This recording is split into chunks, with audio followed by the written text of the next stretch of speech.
Joe Rogan Podcast. Check it out. The Joe Rogan Experience. Train by day, Joe Rogan Podcast by night, all day. Jordan. Hello. We're up. What's up? Oh, good. I got my legal pad here. Yeah, in case you need to write notes. I'm going to take notes on what you're doing right and wrong, and I'll give them to you at the end. Tell me. Okay, So I will. can figure out what the wrong stuff is I and will. stop doing it. I want to fuck with all this stuff. I know, there's so much It's shit. crazy. And people keep giving me new shit. I know. I brought a little tiny figurine of a little thing on stage one time, and every single meet and greet, people give me these little tiny animals. So now I have this giant collection of them, and I'm like, I don't like these that much. That's the problem, is like everybody knows that I keep a bunch of shit on this desk, so people give me shit to put on this desk, and now it's getting kind of crazy, like Yeah. where I'm going to have a shelf. I had to get a shelf. I got one of those old typewriter keyboard things. Look, I have like mammoth teeth. This is a piece of art. It was somebody gave me cut one of out of a these. woolly mammoth tooth. Oh, that's a don't blow it. I We'll all won't. die. I got one of these. A Mayan Brian Callen death blew it. whistle. Yeah, Brian Aztec death whistle. Brian Callen blew one right before COVID hit. I'm not saying he caused it, Oh, but there's a lot of videos saying he caused it. I get it. I get it. That would be a death whistle. I think it was technically. I think when he blew it, it had already like caught on in China, Yeah. unless we're in a simulation. Right. You're the COVID guy. I was listening to your podcast with what's the woman who got falsely accused Of what? of murdering her roommate? Oh, I was yeah. listening to that one, and I like fast forwarded it one moment, and it went from her being like, and then I was in prison for 4 years, to you being like, well, the bat's been COVID, and I was like, how do we get here? Yeah, that was a fascinating podcast. Amanda Knox. She's got a Netflix series out right now where someone plays her, which has got to be super fucking weird. Yeah. Like someone else plays her Yeah. in like a dramatization of her getting wrongly accused at 20 years old of a murder, where they had all this evidence that this guy who broke into the house fucking murdered her. His DNA was there, and they ignored it because they didn't want to admit that they were wrong. It's on Hulu. Hulu, sorry. I don't really Did I say get Netflix? how that happens. The tale of Amanda Because Knox. cops are cunts. Right, but Just did like they people are not cunts. check? Not all did they not cops. see sperm everywhere? Oh no, the guy was like, I fucked her. No, I don't know what he said. I don't know what happened, but I know that they they had a narrative. Oh, that he was in on it. No. They No. had a narrative that she did it, that she caused the murder. And Right. the guy started with that, and he stuck with it. And even when there was evidence that showed that there was a guy in there, and then the guy did it, and then the window was broken, and somebody broke into the house, and And then eventually he came forward and was like, this has nothing to do with her, the guy who did do it. well, I don't think he eventually ever did anything. No, she actually had a meeting with him, which is crazy. After the fact, and forgave him. But She's a white girl. They're all she about got the tried forgiveness. twice. I know, the Supreme Court. No. She Right? she got acquitted. She got released, right? And then they retried her in absentia. So she was in America while they were yeah. trying her in Italy again.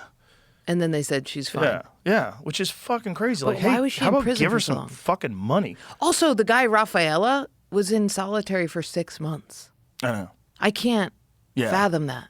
Yeah. The 6 months in solitude is so crazy to me. 1 day in solitude and I'm done. Well, I talked to a guy that had been in solitary for years. What does that mean? You shit and piss in there? Yeah. What? Yeah, you get no contact.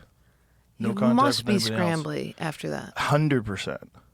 I feel like it's got to do some sort of weird brain damage thing where they come out. Well, this guy Shaka that we had on the podcast, he was great. Was he normal? Yeah, well, beyond. Super smart. He wrote in there, educated himself in there, too. Oh, you can wrote books You in can there. read in there. Yeah, you can read. That's good. Yeah, I mean, they don't just give you nothing, but you do go crazy. You Yeah. go crazy. Human beings need human contact. Well, it's like when you don't do anything all day and then you get right up on stage. Have you ever done that? Where you don't Oh, talk it's to the anybody worst. and feel insane? Yeah. It's the worst first conversation of the day It's on stage. crazy. Yeah, that's why I always bring friends on the road. You don't want to be like that Totally. weirdo in the hotel room by yourself. Yeah, and then you take Not a nap talk to and the sun goes anybody. down while you're napping. That's the worst feeling. When I do that, it feels like I'm haunting the audience. I'm like, you guys are in a different reality, and I'm intruding on where you're at. The weird one is when you wake up and you don't know what city you're in. Yeah, but that's why I got the dog. I was so sick of that feeling. was so sick of waking up and being like, I've been abducted. Where am I? This place is nicer than my apartment, so that's good. But where am I? And then I saw my dog, and I was like, oh, we're all right. That's not the only reason why you got your dog. Yeah, and she rolls. Yeah, and She she's does awesome. rule. Yeah, She's really sweet. she's very cool. She's so cute. How long have you had her? 2 years. Oh, that's awesome. Yeah. Was she full grown when you got her? Tiny. Because I wanted to adopt she's the a pup. mom. Oh. But they were like, hey, the mom just had all this. We didn't know she was pregnant. She just had a litter of puppies. Will you take one of these? And I was like, okay. And I had no idea how hard it is to have a puppy. I've had dogs where you adopt them full grown, and it was great. I had this dog named Lucy. She was awesome. She was so sweet. And then I had another dog named Squeaky Fromm that was a real nightmare. Yeah. She was maybe it was because I named her Squeaky Fromm Yeah. after one of the Manson family members. Oh, But yeah, that'll happen. She had a squeaky Yeah. voice. She had been barking so much in the pound that when I got her out of the pound, like her voice was like, "Ow, wow, wow, wow." And then eventually it got normal again because she didn't have to bark 24 hours a day. She Oh, just yeah, had worn out. squeaky. She had worn out vocal cords. She had a totally normal bark, but I was like, oh my god, her bark is She like was a a squeak. smoker, yeah. Yeah, it was like that. That's Yeah. awesome. Like she was hoarse. Yeah, you don't know what you're going to get. I mean, when I got a rescue, I was like, I'm going to get a small rescue, so I hope it'll be fine. But it was such a gamble. Everybody was like, do not do this. Yeah, we had a Doberman once that was a rescue that we had to get rid of. He had distemper, and he got really crazy, like in that, like growling at us and barking at us out of nowhere. And I was a little kid. Oh, you and were it was a like, kid. yo, we got rid of him. We had a dog that ate the foot off of we had a pit bull that was a rescue, and my mom had this like woman move in with us who she was dating, and her kids moved in too. And my pit bull ate the foot off of the wife's cat, Oh my of god. the woman's cat. Oh my And god. the woman was like, hey, you got to like choose between me or this pit bull. My mom was like, yeah, get your cripple cat out of here. And we kept our dog. She didn't give a fuck, dude. She was so attached to that dog. That dog, the amount of times would just like kill. My friend was in the backyard. The dog kills a cat, and my friend's freaking out. She's like, we have to find the owner. And my mom was like, you will stay quiet. It was crazy. It was nuts. She was obsessed with that dog. That's the only time I've seen her like really cry is when a dog dies. Yeah, it's hard. They don't live long enough. I Like, can't they're even your think about best it. friends. And Yeah. I have a dog named Marshall. He's a golden retriever. He's the best, and he's 9 now. He'll be 9 in a couple of months. And it's just like, oh no. I've had him since he was a baby. Now he's 9. I'm like, he's only got a few years left. And he's so active. He's super healthy. Eats great. He's fit. He's Is not. he the retriever? Yeah. Oh, yeah. But The small dogs live forever. They get to be like 12, and that's kind of it. 13, maybe, Yeah. 14, and then they're really hurting. It's fucked. It's fucked. It's Apparently, not- there's a drug that they've developed for dogs, like a longevity drug. I don't know if they've released it yet, but I know that it shows promise and it extend dogs' lifetime. Whitney Cummings the other day said that her friend's like soul dog died the other day, and she said when the dog dies, you like learn something about yourself that's very important. So I've been holding on to that kind of woo-woo thing. Like she's like, you kind of show up for yourself in a way you need to. I don't know if I'd listen to Whitney. Yeah, on that. yeah. She does. She does. Whitney gets a little woo. I with like her how Whitney doggies. has something to say about everything though. Rapamycin. Okay. Wrap them on ice. Take them off. Still living. I've heard of rapamycin before because rapamycin is something that Peter Attia is a big proponent of for longevity. The guy who wants to live forever. No, that's Brian Johnson. Another study at Texas A&M University showed rapamycin could extend the lifespan of older dogs by up to 20%. Generally well tolerated, however, it can cause side effects such as lethargy, lack of appetite. Oh boy. No, you can't do it. Interesting. Is that it? Because I think there was something else. It was like a gene therapy. What happened to the cloning thing? What happened to CRISPR? They probably already made clones. But why did we not hear about that? Weren't they cloning sheep and shit? Yep. And then we just stopped hearing about it? Yeah, they probably made a bunch of people already. Yeah, what The is people that? telling you about clones are probably clones. You ever see a person that looks exactly like another person and then you ask them their name and it's the same name? And you're like, no fucking way. You know the story about those 2 baseball players? No. Oh, it's the nuttiest shit of all time. These 2 baseball players look exactly the same, have the exact same name, and No never way. met each other, and they both play baseball. Let me see him. Oh, it's bananas. These 2 guys. Oh my God. Yeah, like the same what? name. What in the fuck? Different parents. Why are they wearing the same And glasses? their name is Brady Feigl, right? So it's not even like a normal name. Yeah, and they both got the same injury. That's how they found out. They were going to the same doctor. Just imagine your name is Brady Feigl and you meet another guy who's also Brady Feigl. You're both 6'4". You both have red hair. They're both really tall. You both have black glasses. You both have the fucking same crazy name. That name is nuts. Maryland and Missouri is not far enough away. That's crazy. That's I crazy. think they also, once they found this out, they didn't immediately go meet each other. They waited for like 2 or 3 years, maybe, I think. Oh, if the guy played baseball and I played baseball, I'd be like, bro, we got to hang out and freak people Oh, out. they're different Dude, ages. that's I thought they were the crazy. same age. Oh, how old? 32 and 27. Yes, they're slightly different. Interesting. The first guy must be really pissed. This motherfucker stealing my shine. That's bizarre. Yeah, but I just Weird. remember hearing so much about cloning, Yeah. and then it just stopped. Well, they do it with dogs. They See? do it with people's pets. Like, if you want to get your pet cloned, you can get your pet cloned. That's a real thing But now. what do you I think do? it costs $30,000. But then they're cloned at the same age. It's no. They're a puppy. Nice. Yeah. See, you we get could to do start that. from scratch. Yeah, otherwise you'd have like a 11-year-old. You keep like bringing back. That'd be so mean. That'd be so mean. He's got arthritis and He's diarrhea. like, please let me die. For the love of God. You waited too long to clone him. That's, dude, bring it back as a puppy, though. We could do that. Did you see that movie with Demi Moore called The Substance? Okay, I fainted in the theater. Bro. It's so hard. Bro, that movie is nuts.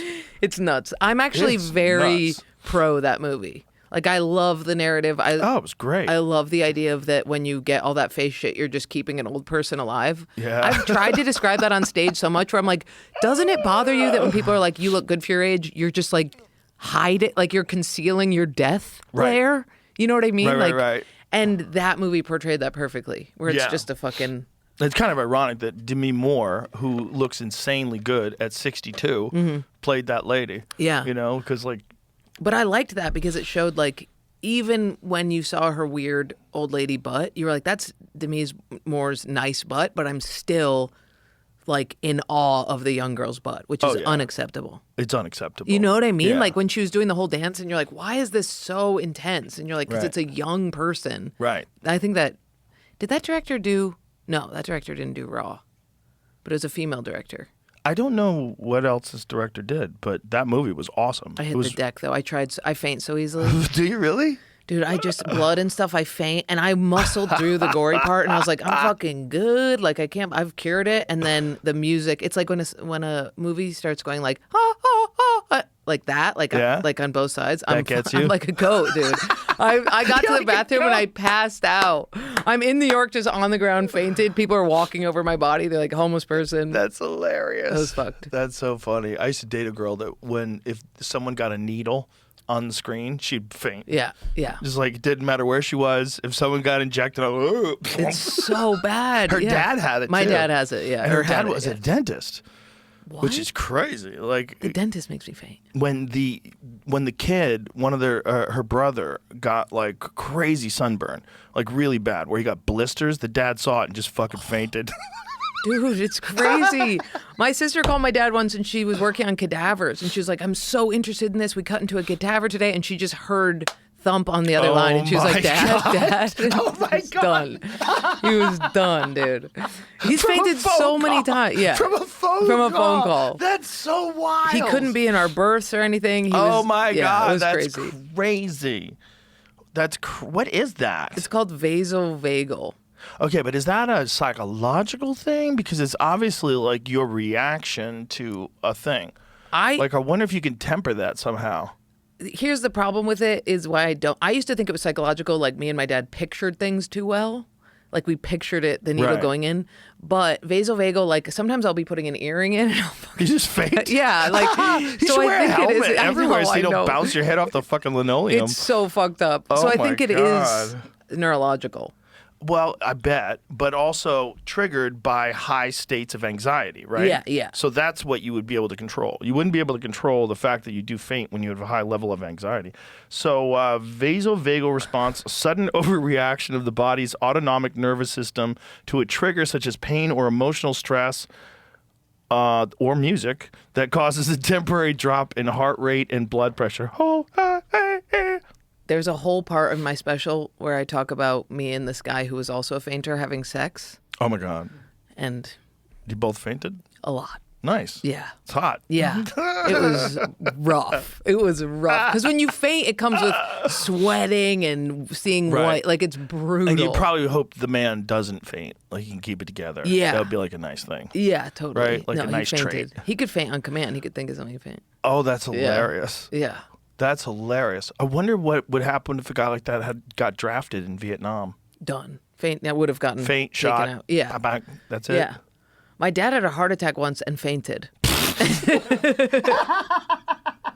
Call 911. And I saw him in the hospital. I was like, what happened? The heart attack fucked up your face? And he was like, I fainted on a fence. And I was like, that's crazy. Oh my God. Yeah, he fainted so much. And he was a contractor, so he would always have cuts and stuff and be like, no, I'll be out. It was crazy. That's nuts. Yeah, he jigsawed through to his nose one time. Yeah. Because he fainted? No, but then he fainted. He like pulled the cord and then it cut through his nose and then he faints. It's crazy. Oh my God. Oh my God. I would wear a helmet everywhere if I was that dude. Yeah. I'd just wear a football helmet. It was Just like I'm a nuts. fan. That's what we have to worry about all the time. Like if I cut myself, it's not about the cut. Like the stitches are not. It's that I'm about to hit the deck. It's crazy. It's so fucked up. Have you ever fainted right before you went on stage? Because I- I would think that's like a heightened state of anxiety a little bit, especially in the early days. I've panicked. Well, another problem is I get when I panic when I have really bad intrusive thoughts.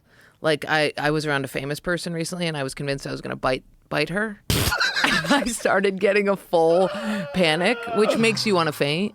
But it's a different thing. But both lead to fainting. I knew a dude who was a warm-up guy. You know, he'd just do warm-up. And he had a real problem with anxiety. He just would freak out. And he was a comic and just it never worked out for him because his anxiety would just overwhelm him. Yeah. And one time, he was warming up for the Cosby Show.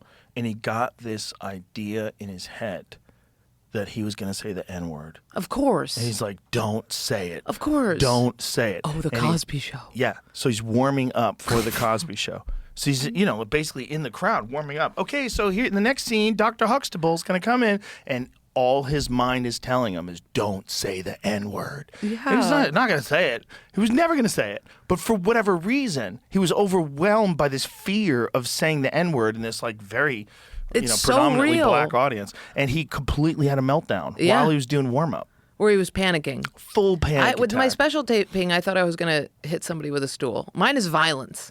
I think I'm Really? going to bite. I think I'm going to, yeah, totally. Or on airplanes, I'm worried I'm going to pull the exit thing off all the time. Mine is very violent. Or the person next to me, I'm going to bite down on. That's Oh, probably a better response than like shrieking and yeah. falling to the ground. I know, but that I was the famous woman. I was like, I don't want to be the biter. But you wouldn't bite her. And then It's I just know, a but thought. I thought, but I had so long to obsess about it. Can you tell me who it is? It was Laura Dern. Really? You thought you were going to bite Laura Dern? Isn't she an admiral in Star Wars? I love her so much, but she was being so nice to me, and we were just sitting next to each other for so long, and I was like, what if I just bit Laura Dern? And my brain was like, you're not. And I was like, but this might be the time that you do the thing. One time I was on a chairlift, and I was like, what if you jumped off? And I obsessed so long that I just jumped off.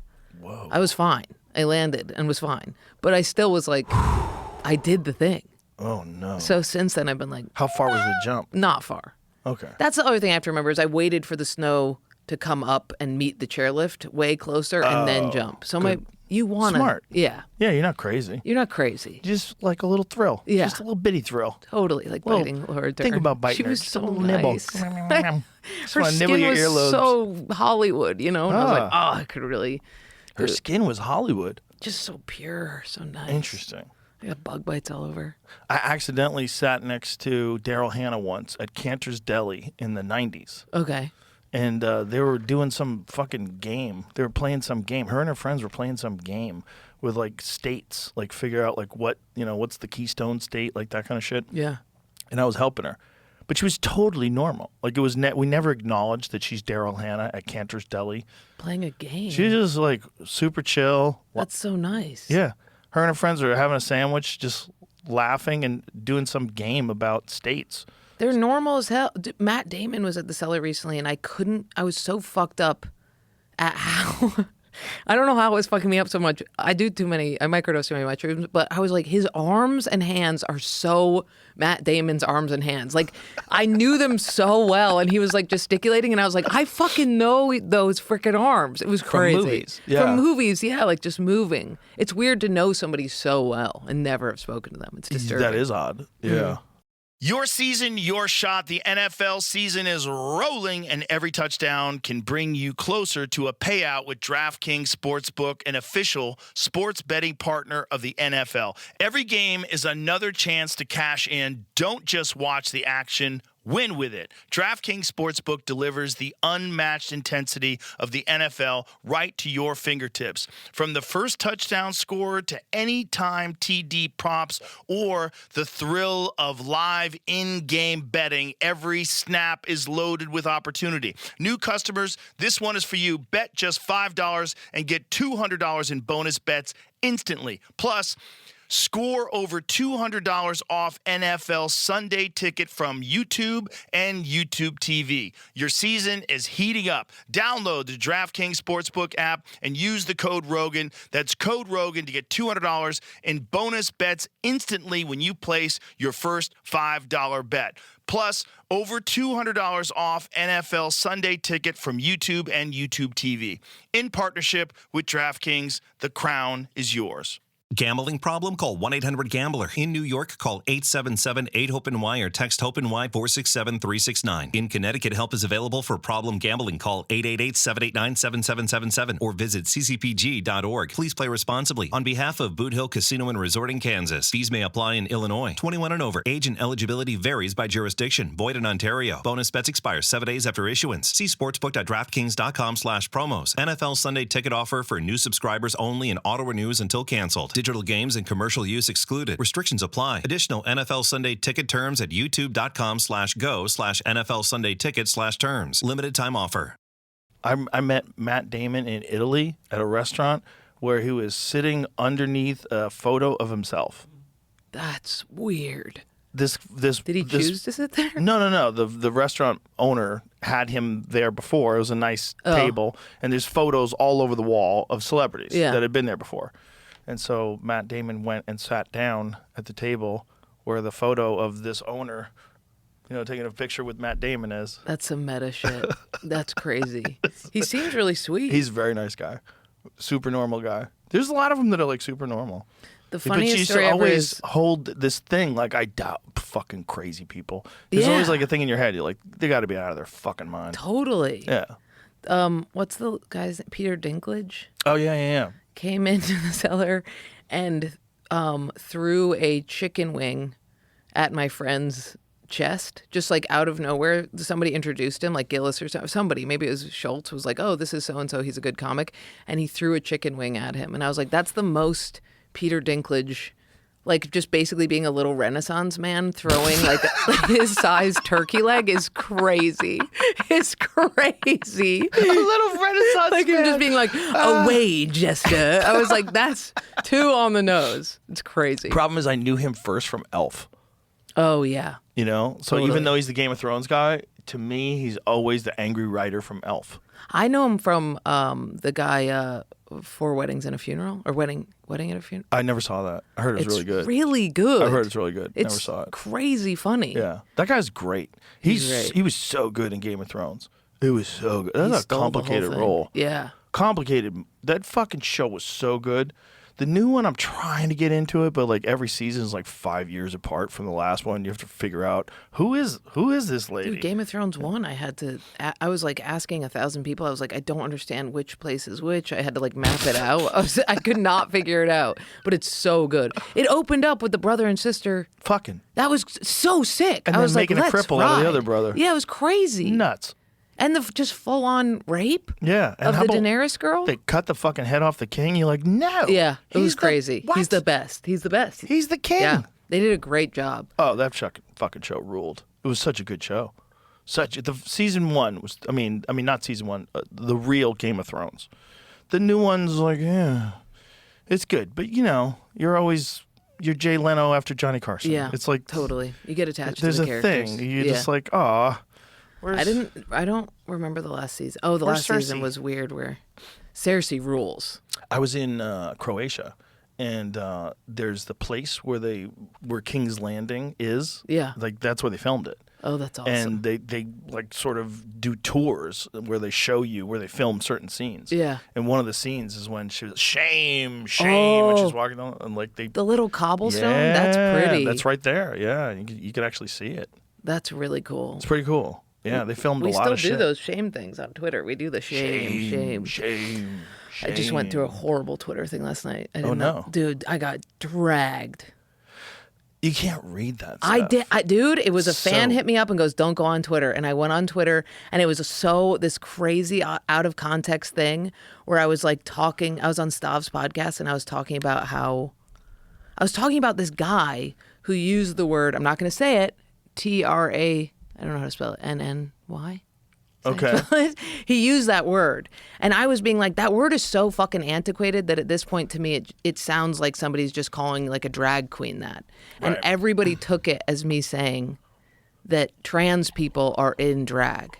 Oh god. And it like, dude, it was just like went at me. And like, the crazy thing is I thought I was being woke on that podcast. I had like friends of mine being like, fuck Jordan. Like, it was crazy. Friends of yours? Friendly people, like people I work with. Yeah, those people can go eat shit.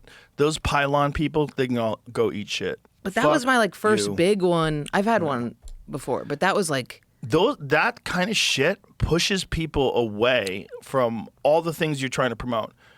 Like it doesn't mean that people hate trans people if they say something like that. That's not what you're saying. And I was saying the opposite. I was being like, this guy was such an asshole for using that Yeah. word. Also, that word is so corny, Right. that I feel like at this point it's not even reference to transgender people. That it's like what we say for drag. Basically. some people still use it. Totally. But it's that's not the point. The point is, it's like, what are you trying to do? You're not trying to hurt anybody's feelings. So shut the fuck up. Everybody's just looking for a reason to be offended. It's just trying to find anything that they can, like, green light, go. It's And no just reason, pulling it out? no nuance. Yeah, of course. It's so crazy. Of course. It was so, and I'm just like reading all of them, and I was like, this is so many people that are just like, this dumb bitch. One of them said, this is a fat retard talking to a skinny retard about me and stuff, and I was like, oh, well, that's actually really That's sweet. nice. That's really nice. So sweet. You're Yeah, skinny. I love being skinny.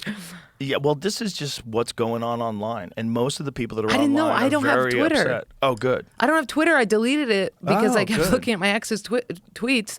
And then I was like, I'm deleting this for sobriety, you know? And then I went on it the other day and I was like, this is a nightmare, dude.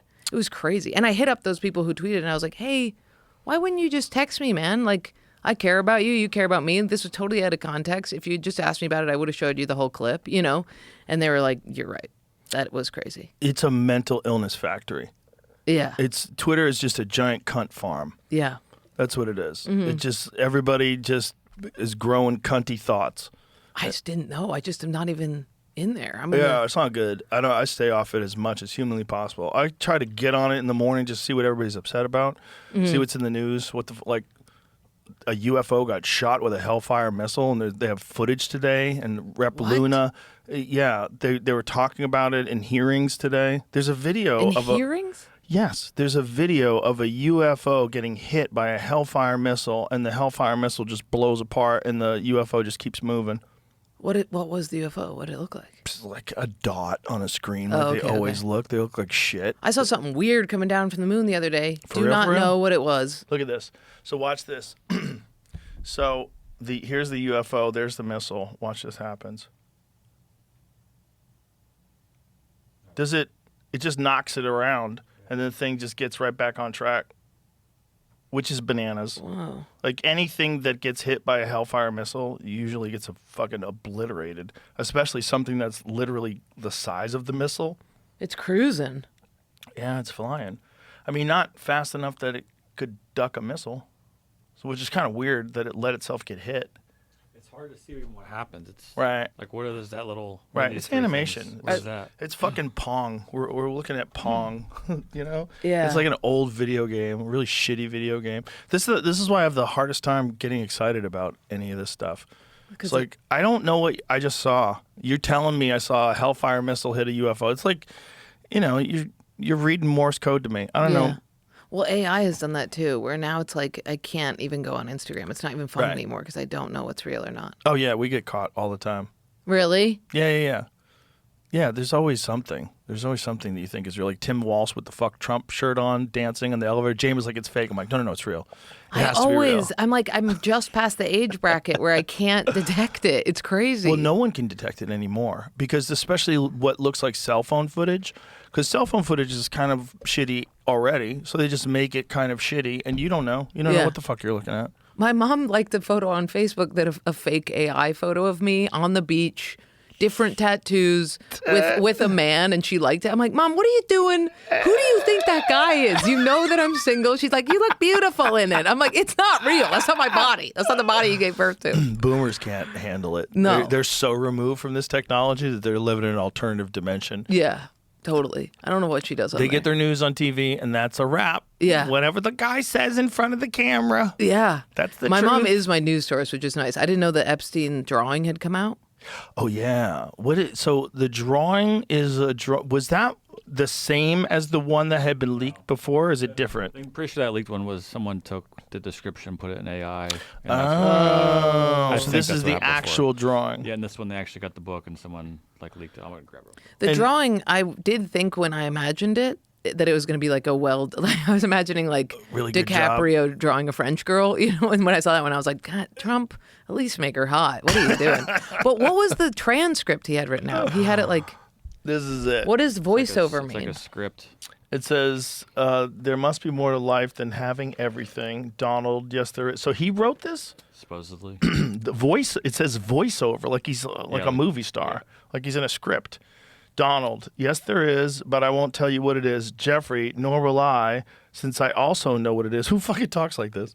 Donald, we have certain things in common, Jeffrey. Jeffrey, yes, we do. Come to think of it. Donald, enigmas never age. Have you noticed that? Jeffrey, as a matter of fact, it was clear to me the last time I saw you. Ugh. Yeah. A pal is a wonderful thing. Happy birthday. May every day be another wonderful secret. Ooh. And then I like how he's got the signature right where the bush is. Yeah. I don't think that he meant for that, though. Oh, come They on. made it sound like he meant for that. I think he did. I think he just signed it. Maybe. But I was imagining But it it's being, kind of ironic Yeah. that it's right where the yeah. vagine But I don't is. think- That I don't is, think by the Trump way, likes if a that's hairy what you're bush. into, that's a dude. Okay, that's a dude with womanly hips. Yeah. Like, look at the boobs. They're weird. It's like it could be a back. Yeah, it could be anything. It could be a snail's smile. Shoulder blades. I don't get why he's writing a script. Yeah, it's very odd stuff. It's quite strange. But it's also like the way, like, enigmas never age. Have you noticed that? And Jeffrey, as a matter of fact, it was clear to me the last time I saw you. Like, if one of my friends sent me that, I'd be like, I'm getting a new number. Yeah. Yeah, you Get need a help. new number. Why And- didn't you just write happy birthday? Yeah, what happy, the fuck is wrong with you, Enigma? happy birthday, Jeff. That's all I want. Happy birthday, Jeff. May we hang out soon. Well, also, like, what year was this that he wrote this? I think it was for his 50th birthday was the word. So- I'll see what year it would have been. It wouldn't have been that long ago, but Well, it had to be because he kicked him out of Mar-a-Lago in, like, the 2000s, right? I think 2011. I think is when they said that was. That's when they kicked him out? I think so. I thought it was before that because I think that's when he got arrested. Yeah, I think it was related to that. They kicked Epstein out. Can I touch this? Yeah, Oh, I thought it that was is a recreation. That's a 3D printed recreation of these very strange vases that they found in Egypt that are part of an older dynasty that are so exact, and the way they did it is completely unknown. That is just a piece of plastic, but that's an actual 3D recreation of the original vase. That you think aliens did. No. I think a very complex ancient civilization that was wiped out by some sort of a cataclysmic disaster that had very sophisticated technology. Because that was it diorite that was carved out of? Right. Yeah. Are you an alien guy or are you an agnostic alien guy? I'm on the fence. You're on the fence. Yeah. You were alien guy? I've been back and forth. Yeah. Off the fence, on the fence. I've Yeah. been over the other side. I go back and forth. I think it's highly unlikely that we're alone. Highly unlikely. Yeah. And there's just too many stories of people having encounters with something people have been writing these things down for thousands of years. I haven't had any experience though, Yeah. Other than- I think if it's like a relationship, if you want it too bad, you won't get it. other than psychedelics. which makes me go, You've seen guys? No, I've seen stuff. I've seen entities. Really? Yeah, 100%. I've had interactions with other beings. But Tree I mean, entities or like space entities? I've had tree entities. things that didn't have like a form that was solid, their form would change and morph. And they had consciousness. But, you know, it's like, what's really going on? Like, are you imagining this? Or are you tapping in what it feels like, but it might not be this. What it feels like is you're tapping into another dimension and you're interacting with some disembodied souls, like disembodied consciousness that doesn't have a physical form. That's what it feels like. Yeah. But it feels highly intelligent and very aware of what you're full of shit about, what you're not, like what your thoughts are, whether your thoughts are positive or negative. Like it shows you negative thoughts and positive thoughts. Yeah, I was talking to Ari about that on his podcast about how, like, when I took acid, if I had a negative thought, all of the clouds would turn into skulls. And if I had a positive thought, they'd all turn into these dancers, and I could switch it. I could just, like, switch, and my entire visual would change with my mental. I had a very similar experience once where when I had negative thoughts, everything would go, like, black and pixelated and dark, and then I would have a positive. I would realize it, like, oh no, you're doing this, and then boom, it would blossom into these beautiful geometric patterns. I was like, oh, Yeah. you're kind of in control of how you view things, which is in control of how your life works. That's the one thing that psychedelics wants you to get so hard. That's like the biggest thing. Every time I do it, it feels like it's making fun of me. It's like, bro, this is all you. Like, you have control. Yes. You can have a bad life or a good life. Make the fucking choice. Yeah. And every time I do it, I'm like, okay, I'll remember. And then the next day, I'm like, somebody said I'm fat on Twitter. You know, it's crazy. I just had this big revelation the other day where I was like, what if everything is all right? Like, I'm writing, and then this Twitter thing happened, and I'm like, I want to die. And I was like, oh yeah. Sometimes I feel like when you have those revelations, you get a little tested. You ever feel like Yes. that? Like, I'll be like, Yeah. when I'm like, okay, you know, like my head was so big about the Netflix coming out. I drop in at the creek yesterday, do a new joke set, just bomb the whole way through, sweating in front of these people. They're like, they don't know who I am. They're just like, what are you saying? And I was like, okay, just trying brand new weird stuff. Right. Because my ego's so big that I'm like, I don't even need to workshop this shit, bitch. And I do it, and they're just like, we don't understand you. And I'm like, anyway, watch the special. It's a lot better than that. It is the most humbling thing to work on new stuff after you put out a special. It's the most humbling because you have no weapons. And you just were doing shows where you're like, Killing, bam, tight, ready. Totally. Yeah. Looking at the notepad and being like, what else? Still nothing on there. Nothing it's to crazy. think of. It's the hardest thing is like coming up with subjects. You know? It's also hard when your brain is preoccupied with putting out a special, I've noticed. Right. You know, like right. I'm editing, I'm thinking about shit, promotion, and then I'm like, have to. But that's why I think you have to take time. 100%. But the rush. People are like, aren't you so proud of yourself? And I'm like, no, because now I'm doing bad sets. Yeah. You know what I mean? I don't have time to be proud because I'm going up on stage and being like, throw here something I was thinking, you know, and it never. I think that's a good thing for us. It's a It's good very like good. reality check. Yeah, it's great. Yeah, like every couple of years, you got to get smacked in the face and start from scratch again. It's really good. Brian Simpson did a brilliant thing. So what Brian Simpson did is he developed 2 hours. So he put out 1 hour, and then when he went touring afterwards, he had another hour already. Well, I thought he asked Ari, I thought he was like, can I put out both hours? Can I put out all of it? Don't do that. Yeah. Yeah, I think what he did was perfect. When I did the half hour, I had that. I did put a half hour out, and I was fucking cruising. But this one, any fat that I had, I cut and was like, I hate, you're dead to me. Right. So all of the stuff I liked, I put in it. So then when I was touring, I was like, I've already decided that I hate that. Right. I can bring it back up, but I don't want to. Right. And then you feel like you're a fraud if you do. Yeah. Yeah. And if you're not interested in the subject, like if you're like, it is dead to me, it's over. Yeah. You got to let it go. Totally. It's Yeah. crazy. And it's hard to be on stage and talking about what I want to talk about, which is how crazy it is to be putting out a special. You know what I mean? But I don't want to do that because Right. I want to do evergreen material. Also, that's like, it's just not relatable. Not relatable. But you're like, I want to tell you guys about this. That's what's on my mind. Especially the people that don't know who you are, then it's really not relatable. Yeah. Like, Bill Burr was very inspiring because he put out that special about how he changed his mindset. Mm-hmm. You know what I mean? The most recent one where he was like, I'm not going to be an angry person anymore. And that was sick because I feel like sometimes I'll be like, maybe I should have a perspective shift where I am stop being such an angry person and against humanity. And I'm like, no, but that's not funny. So seeing Burr do that, I'm like, oh, I could have material about how like therapy helps, you know, instead of how my therapist sucks. You know what I mean? Like, and that was nice to see him do that. Where he was like, I'm going to stop harassing my wife. That was the whole special. It was like, my wife is like going to die someday and I'm making her life quite bad. It was great. When I was young, I had this stupid idea in my mind that you should stray away from meditation or enlightenment or anything because it would get in the way of being funny. Yeah, totally. It would get in the way of chaos. I have that with relationships. I'm like, I'm going to keep this tumultuous relationship and I'm just going to keep, like, that's how I thrive. Mining for material? Mining for material. Just keep myself in a state of, like, unknown constantly so that I feel like I'm alive. Ooh. Because I feel like I'll die if I have any comfort or stability. My studio is the size of this table. There's no reason I should live like that. It's crazy. There's no reason. But I just keep myself in these little fucking... Do you like living in New York like that? I don't need to. I can live in a bigger place in New York. It's totally fine. So you're doing it to yourself? Yeah, I'm doing it to myself to be like, you have to struggle. And you don't even get to clean your tuna cans. You have to leave. It's crazy.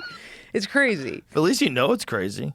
Yeah, totally. And I'm working on it. I am working on it. Oh, okay. I am You're working. Talking to a realtor? I'm talking to 2 therapists. Oh. And yeah, that's the other thing is I'm like, I don't want to get a bigger place if I'm going to buy a place in New York. Oh. You know what I mean? Eventually you're going to buy a place. Yeah. Right. So I'm like, right. maybe just struggle. But it's a weird time for the real estate market right now. I bought a house in Ithaca. Oh, yeah? Which Upstate? is sick. Yeah, upstate. Oh, which you're one of them is- people that gets the upstate house. Well, you go to visit. It's like 5 hours from New York. So Yeah? yeah, people are like upstate, and I'm like, no, it's like paintball upstate, dude. It's So do you take a flight or you drive? there's a flight from JFK now, which is sick. And you Yeah. go to Ithaca and what, just watch Chill. TV? I mainly just work on the house and work on the, just do shit to get it up and running. I don't know what I'm going to do when it's done. So you just like being in a small town? Well, my family's there. Oh, Yeah. okay, that makes sense. Yeah, my niece is there. That makes sense. Yeah. Okay, But 'cause I was like like, did you hiding. just pick Ithaca? I don't know. No way, no way. My whole family's there. And I was so sick of going home and having to stay with my mom the whole time. And Oh, that's smart. yeah, she walked Go in home, on you me got having your own sex place. so many times. Wow. It's so annoying. Just swinging open the door. Oh, sorry. That's her every single time. That's Because she's deaf, so she can't hear shit. Oh, no. So she'll just swing it open. Oh, okay. It's fucking crazy, dude. And her house just has holes in it because she's a contractor, so she hasn't finished it. Oh, no. So there's just like there'll be like she'll just be scurrying around and be like, "There's a raccoon in here." I'm like, what? All the time, dude. It's crazy. There's a chipmunk on my laptop. I'm like, get it away. Bats coming in And constantly. then your dad's fainting? Dad's dead now. Dad finally fainted his last faint. Oh, no. It was good. He worked all day, came home, died. We were happy about it. Really? I mean, we didn't want him to die, but yeah, he was like getting to a point where we were like, he's gonna have to start going to the hospital because he smokes so many cigarettes and is so unhealthy. And we were like, if he goes to the hospital, it's game over. He can't be around. He'll faint if he sees a hospital. It's like he like knew it was happening and was like, I'd rather die. Did the cigarettes get him? Yeah, cigarettes and Dunkin' Donuts. We love Dunkin' Donuts donuts. Both of those things. Yeah, Very addicted. very addictive. He was a heavy smoker. That's why I want to kill Ian all the time. Because he smokes so much? Yeah, and he sounds like my dad with the where you laugh and you go. Ian seems like he really enjoys it, though. That's what everybody says until Yeah. they're hacking up a lung and they have to leave a movie theater halfway through to go smoke. How much does Ian smoke a day? I think he's down. I think he's down to like a pack and a half. Oh, God. He's getting there. I need That's to get a him onto lot. Zins, but he thinks that's gay. Zins are gay? He thinks, What yeah. about all the stuff he talks about on stage? Yeah, that he thinks is perfectly regular and above board. Perfectly regular and above board. But Zins are gay. That's so silly. What a silly take. But so many people have that. That's like when people are like, I'm not going to enter recovery because I don't believe in God. I'm like, you were drunk last night praying that you could fuck, Sydney Sweeney. Like you're praying. You're doing weird stuff. You're delusional. I don't want to believe in God. That's hilarious. People say that a lot where they avoid AA because they don't believe in God. I'm like, Yeah. What's weird is the guy who founded AA did it. He was an acid head. He used acid to get off of alcohol, yeah, I but he doesn't. talk about that. Yeah. The I thing is used all about mushrooms to get off alcohol. Yeah, I've heard a lot of people do that. I use mushrooms to cure like a huge amount of OCD. I was like OCD was dominating my life. Couldn't touch anything. Had to wash my hands constantly. It was like, and then I tripped hard and went into a room alone for 6 hours and was like, I was tripping hard. And I was like, I'm going to deal with this in this room and figure out what it is. And what was it? It was that I fundamentally don't trust myself to make the right decision. And I realized that none of my decisions were up to me. It was all just an amalgamation of experiences. Because I was like, who's going to stop me from biting or hurting or doing anything? So I was like, if I tap this, that'll stop me. And when I faced it in acid, it was like, you think you're going to do bad things, but you're not, because you have chosen the right path this whole way, so you can trust yourself. You know what I mean? Like, 3-year-old Jordan was not outside killing a cat. You know what I mean? She was fucking playing, right? Like, so every step of the way, you're building this personality that you can trust. You know what I mean? Yeah. Because my whole thing was like, how am I to know that I'm not that I'm not going to do something horrible?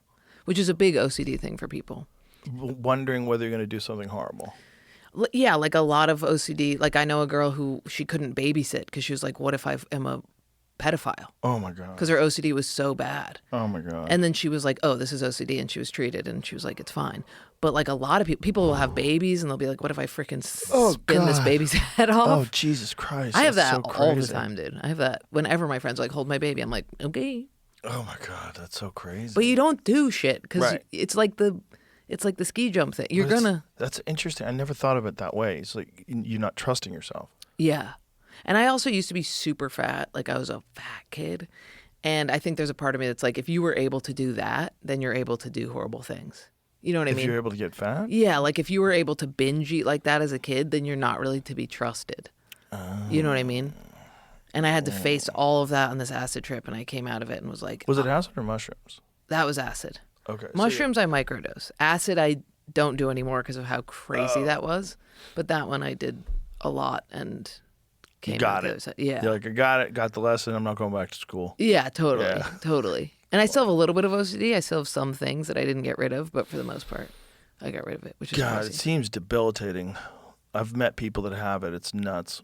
And some people, it gets worse as like their success grows, which is really crazy. Yeah, where they Like have Howard to Hughes type shit, where you know. Yeah. Yeah. I loved that movie growing up because I resonated with him so much. It's weird. You People got to get stop weird. it. I mean, that's the thing is if you don't get in the way of it, it just builds neuronal grooves in your brain that become so Yeah. like averse to plasticity. Like you can't get out of them. And that's what I remember, like this woman being like, I want you to bring in contaminated items. And I was like, go fuck yourself, bitch. I was like, absolutely not. I was like, then we'd have to burn my mother's car. Like, there's no way. But you do, every time something's contaminated a little bit, you have to like force yourself to do it, to touch it, or whatever your thing is. Like contaminated food?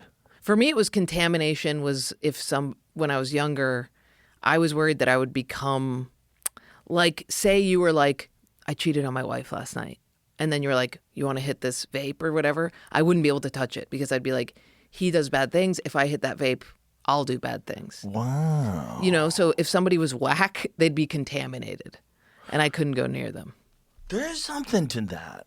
Yeah. There's a little something to that. There's a little wisdom behind that.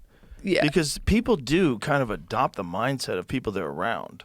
I mean, that's what I've had to learn recently is I'm like, you got to cut out whack people and get that that's not OCD. That's like healthy for you. Yeah, whack people can ruin everything. Yeah.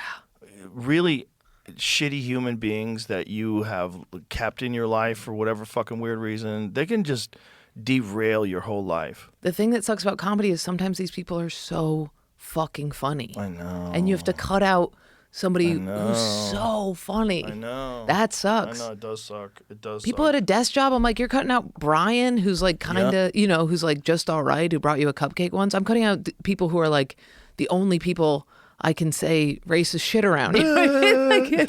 Like you're like cutting out like a huge chord of my sense of humor. Right. But I've had to do that recently. Just be like, dude, I can't. The vibe is too dark. It's sinister. It is a problem. Yeah. There's people in your life that just, for whatever fucking reason, will never get it together. And at a certain point in time, you try to rescue a drowning person, they'll drown you. Yeah, totally. They'll drown you. It's hard to watch other people do it and not cut people out. And you're like, that, if you could just cut. Like, my friend's mom is just such a drain on her life. And I'm like, you gotta just. Did you see that fucking Netflix documentary about that little girl who was in a small town who was getting harassed by someone that turned out to be her mom? Oh, I heard about this, but I did not see it. I saw this on It's Instagram, and I thought it was nuts. not real. It's nuts. She was getting bullied by her mom? Her mom Like cyberbullied? didn't have a job. The father thought the mom had a job. The mom was just all day trolling and fucking with her way. daughter for years. And you know what the girl said at one point in time? She's like, I miss my mom. Because her mom was there to protect her from the bad world. But really, the only bad world was her mom pretending to be someone else. Wait, she said, I miss my mom. Because she thought her mom was a sweet person that protected her, and she found out her mom was a fucking monster. Oh, so later after she found out, she was like, I Yes. miss my mom. Yes. Oh, that's brutal. Brutal. That's like when somebody breaks up with you and you're like, I just want to talk to them about this bad breakup. Well, that's that thing that some crazy people do. It's Munchausen's by proxy. So she was, is that Munchausen's though? Isn't that Munchausen's, what I it think, is? is being Where you like, you're hurt sick. them. You hurt them so that you could help them. Oh, she was doing that. She was being like, who's your... She was the one who was trolling her own daughter. She was someone else online attacking her own daughter, calling her a whore, calling her horrible things. And being like, P.S. your mom's a babe. Say- P.S. your mom's super hot. That's crazy. Your mom's an enigma. Your mom's really hot. You should go talk to her. Your mom's an enigma. Yeah. Your mom. I noticed your mom's an enigma. Yeah. I think you noticed that too. Yeah. So the moment I saw you, I noticed it. That's crazy. Yeah, crazy. It's so sad. Is she in jail or something? I don't know. I didn't get that far. I can't.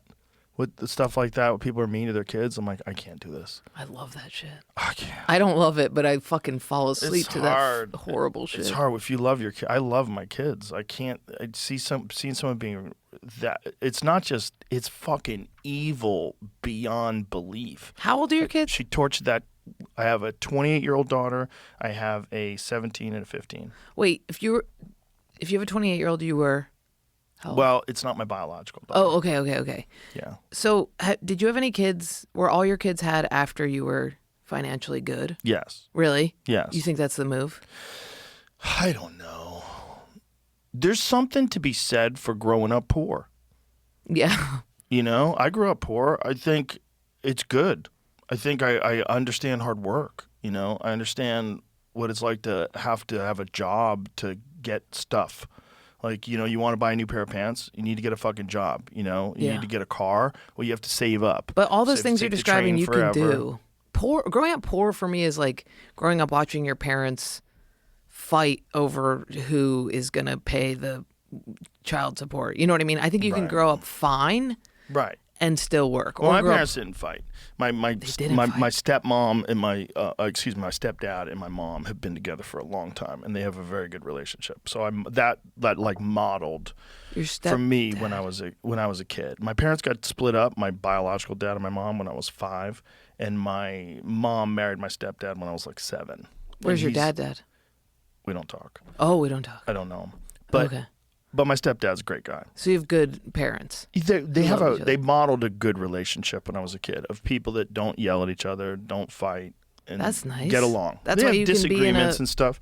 Loving Yeah. relationship. Yeah, they have Yeah. disagreements, but they're nice to each other, kind to each other. And you know, if you see that when you're a kid, you go, "Oh, this is possible." But if you see like chaos all the time and everyone's fighting and screaming and yelling at each other, you're like, "Keep me the fuck away from whatever this is." Yeah.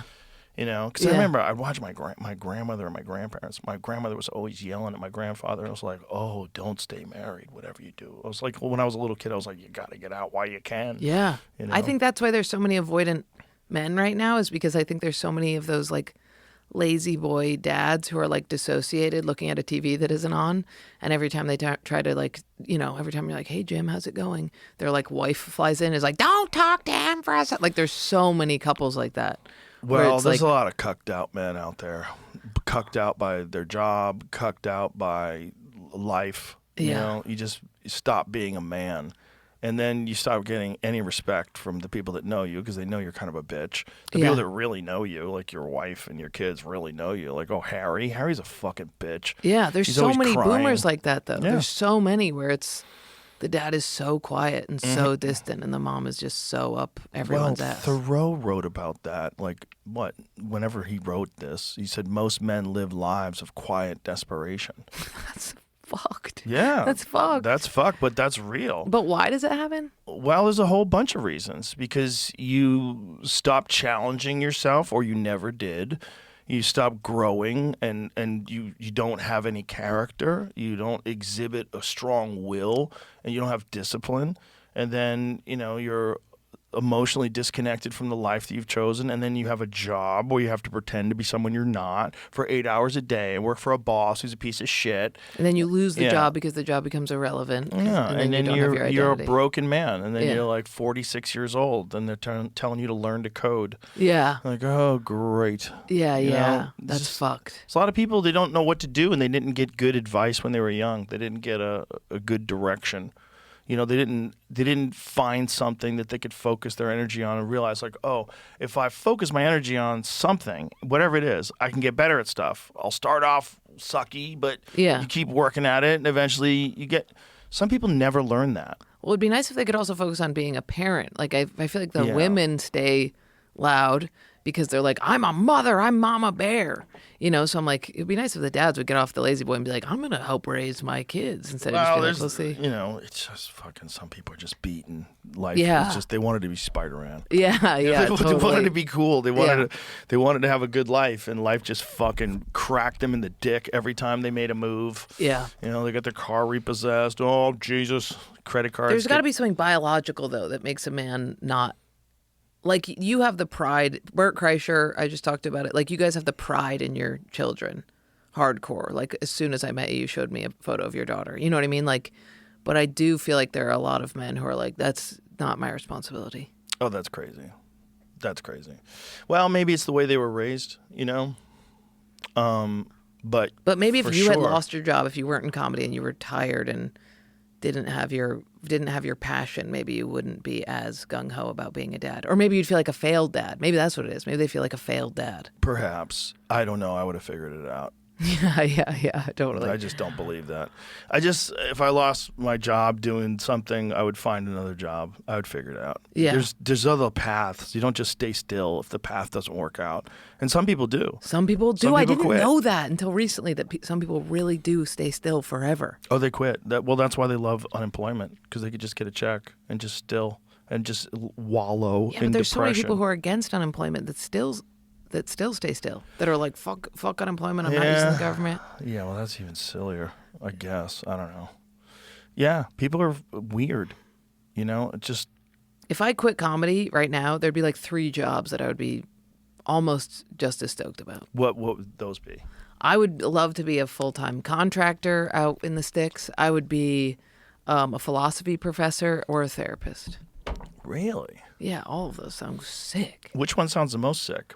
Philosophy professor, because Really? you kind of become a therapist when you are a professor. You know what I mean? Right. You have those kids that are fucked up, so they're reading philosophy and they need help. Like me, I was going in there being like, Or the guys that are trying to get laid, yeah, trying to become. it's a philosopher. lot of dorks. Bet. It's like I was the only girl major in Mm. my class, and the rest were Dorky guys. dorks who wore ties to class. Yeah. Well, philosophy itself is a strange thing because you're just thinking about a structure of how you interface with the world. You Yeah. know? It was the only thing I could study well. Everything else I was like, why would I study something that's already been known? This is crazy. But philosophy was like, no, they're all just trying to figure out life, which I was like, okay, I get that. And none of them are correct. And they're like, none of them are correct. And I was like, great. Because I would study science and they'd be like, we know the exact measurement of how to find out this thing. I'd be like, why do I want to study that? There's nothing new here. My favorite book of philosophy I started reading when I was I guess I was 16. It's The Book of Five Rings by Miyamoto Musashi. He's a samurai who killed 60 men in one-on-one combat with swords. But he was all about the way to become a great sword fighter is you have to be balanced. Like, you can't have any holes in your game as a human being. You have to be an artist. You have to be a poet. You have to learn calligraphy. You have to be completely balanced. And you have to see the thing for what it is. You can't have any bullshit. You can't have any fat, right? We were talking about fat and delusion. bits. You can't have any bullshit. There's no bullshit when you're sword fighting. But do you ever feel like you're in that flow state in your life where you'll be like, I have all these moving parts and I have it down, and like I recently had this where I was like, I'm oil painting, I'm doing stand up, I have my friends, I'm in this groove, and then something will happen where I'll just like have like explosive diarrhea or something. Like something will happen where I'm just like, Jesus Christ, I thought I was fucking suave. I had this shit. I used to do that with poker where I'd be like, I have this whole poker game on lock, and then something would happen. Like it's almost like one of those swords that you have to have in balance is also humility. Like you also have to be like, and I'm a person who still has a butthole, you know? Right. And that And I've things had can to go learn. sideways, always. Yeah, because I would be like, I'm going to get in this flow state, da-da-ba-da-ba-da-ba-da, and then I'd mess up a word on stage, and I'd be like, no, I'm an idiot, you know? So I have to keep that also, be like, you also are fallible. Well, that's what's a good thing about stand-up. It's like it smacks you every time you do it wrong. Yeah. Like, you got to do it right. It's crazy how true it is that you're only good as your last set. You are. It's crazy. Yeah, that's why, like, if you have a bad set, you can't wait to get on stage again. Like, get me up there. Dude, I was like, I'm doing no sets in Austin. Bomb last night, hitting Rebecca up. I'm like, what do you got? It's crazy. Let me bust out some old I should have hit jokes. up Fuck the it. mothership. Yeah, come tonight. What What's are you doing tonight? tonight? My show. Oh, okay. Wanna do it? What time's it at? 7. Yeah, that would actually be good. Let's fucking go. Let's do it. Dude, there's a clip I wanted to post about that's really funny about your club where I was like, you get in here and there's a guy who's like, my name's Kyle. I'll carry you up this flight of stairs. I have a PhD in MMA. I'm going to pass you up to Derek. Derek has an AK-47, and we get in the green room and I'm like, they're like, do you need anything? We'll kill people for you. And I was like, could I have some like almonds or snacks? And they're like, no, we have smelling salts. And I was like, wait.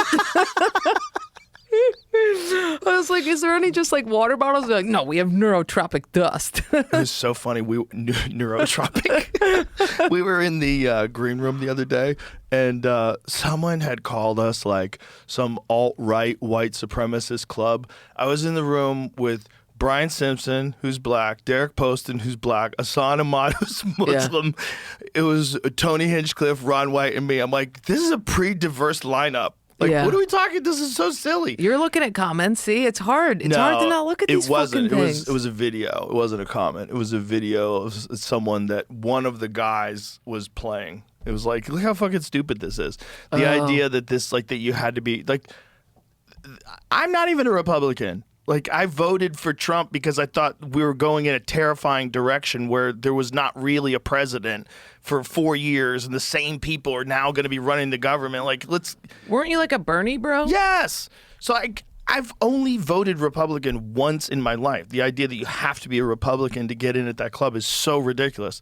That club is filled with gay people, black people, straight people, white people, Asian. No one gives a fuck. Yeah, that green room is You're just doing comedy. You're just doing comedy. Whoever you are, whatever you believe, we have tons of lively discussions. I will say one time I was there and Jordan Peterson walked through and I was like, you can't be here. That's too on the nose. He's here all the time. That's crazy. It is weird. Yeah. That's crazy. With his daughter? Oh, yeah. He came with his daughter. Yeah. He's been there a few times. Yeah. He even did Kill Tony. Oh, he was on it? Yeah. He was on Kill Tony. Yeah. That's crazy. Oh, yeah. So was Post Malone. Post Malone had no idea, and I brought him on stage. He had no idea what the show was, no idea what anything was. I just brought him up there. Really? I did that twice. Once with Post Malone and once with Tucker Carlson. I was having dinner with Tucker Carlson. I'm like, you want to go by and go see Kill Tony? And then we were there, and I told Tony, and he's like, bring him on stage. I go, I'm not even going to tell him what it is. So I go, dude, we're going to go on stage. And he's like, what? Oh, my God. He was great. Was he good? Yes. He was funny. He was like laughing. He was cracking jokes with the comedians back and forth. Wow. It was surprisingly great. Wait, you're not Republican. You used to be Bernie bro. Yeah. Are you Bernie bro? I am. Look, I think the idea of socialism is wonderful if everybody had their shit together and everybody was disciplined. Yeah. But it's not the case. And I think that human nature, unfortunately, you're going to need some socialism, though, right? You're going to need the fire department. Like, this is one of the things that I point to all the time. People say, oh, socialism doesn't work. The fire department is an entirely socialist idea. Like we all pay into it, and they take care of everybody's fire. Yeah. Right? You can't have only the rich people have a fire department and the poor people, their fucking house burns down all the time. That's crazy, right? We all agree to that. Well, that should be the same with education. That should be the same with healthcare. Are we a fucking community or are we not? And if we're a community, you have to take care of the downtrodden, and you have to do it because it's bad for them and it's also bad for you. We're all in this together. So you have to have a social safety net. I believe in all that. But I also believe you can't just give people free money because then they rely on it and they become dependent on it, and then it takes away their ambition, and then they don't do anything. That's true too. It doesn't mean you're not compassionate. I don't like either one of these parties. Yeah. I don't think there's a solution that's correct. I think you have overcorrection after overcorrection. I think you have the country goes one way and then it swings hard the other way. Yeah, America's back. And then it swings the other way. Now we're the new America and America's this way. It's like everyone's so tribal and everyone's so locked into their idea that they're the good guys and these are the bad guys. We got to get them back, and we're going to get them in the midterms. And we're going to get them in the fucking next election. It's like, yeah. It's crazy. And it's That's all how comedy is accentuated too, by swinging Twitter. back and forth like that. Yeah, sort of. It's all in who you talk to with comedy. It's like there's a lot of bitter people out there. But, that's that old expression. I forget who said that we brought this up before, that all criticism is the tragic result of unmet needs. Oh, yeah. It's a paraphrase, but Yeah. there's a lot of that there. There's a lot of like, Yeah. I don't like how Jordan is like, why does she have a fucking Netflix special? Yeah. She middled for me once and she didn't even do good. Yeah. Did somebody say that? Dude, But I'm just somebody who, I'll date a libertarian and become a fucking libertarian. Somebody will talk to me about Israel. I'll listen to fucking one Sam Harris episode. Now all of a sudden I'm fucking Zionist. I had talked to John Marco the other day. Now I'm fucking all pro-Palestine. Like whatever it is, I switch back and forth, and then I do podcasts and people are like, you are. And I'm like, well, I'll tell you what I am. I'm an idiot, dude. I will switch. I will move. But I do think that's what makes a comedian, is somebody who can try on so many different perspectives. And it is hard that people are looking at comics like politicians. You're not an idiot because both sides have points. That's why you can be swayed Well, I'll one way or double the down. other. I'll double Yeah, down. but I mean, doubling down is just going down the rabbit hole of whatever that ideology believes, because they probably have a really good pitch, you know. And then if you talk to the socialists, they probably have a real good pitch. Yeah, you know? totally. It's just, But I double down in a way that's like, I'll be like, this thing's fucking bad, and then the next day I'll be like, actually, it's pretty good. Like I'll stop eating meat and being like, anybody who eats meat sucks, and then somebody will be like, you want to buy this burger? The ironer hit me, and I'll be like, fuck cows, dude. Like I go too hard in the paint on both sides, and I do. I That's remember. funny, though. I remember in college, these girls would bully me, and I remember being like, why don't you guys like me? And they go, you just have too strong of convictions. And I was like, oh, interesting, because I always thought that was a good thing. And I think for comedy it is, to be like, you get up on stage or you do a podcast and you go, what if I just try on this idea hardcore? And that's like an interesting thing to do, as opposed to being like, well, I see this is kind of good and that's good too. There is something about comedy just being like, what if this is the truth right now? that's an interesting thing to say to someone. You're too strong with your convictions. I'll never forget that. I will never forget the girl who said it. Did the girl give you an example? It was just, I would talk the way I talk, where they'd be like, I'd be like, women need to stop wearing dresses. High heels are ridiculous. Or I'd be like, men need to do this. Or women, or I'd be see. I'm going to go ahead and say diners need to go. Whatever it was. Right. I'd be in or out on topics immediately. Right. And they'd be like, you're just like too intense with your thoughts. And I'd be like, yeah, totally. This is like why I would be bad in Nazi Germany. I hopefully it would be okay, but I know I'd be somebody to be like, wait, no. It's crazy. Well, there's got to be some sort of a psychological reason why all those people went along with that. Right? They went along. I think a lot of it was, just kind of dissociation, right? Well, there's a little bit of that, but then there's a tribal mentality that kicks in.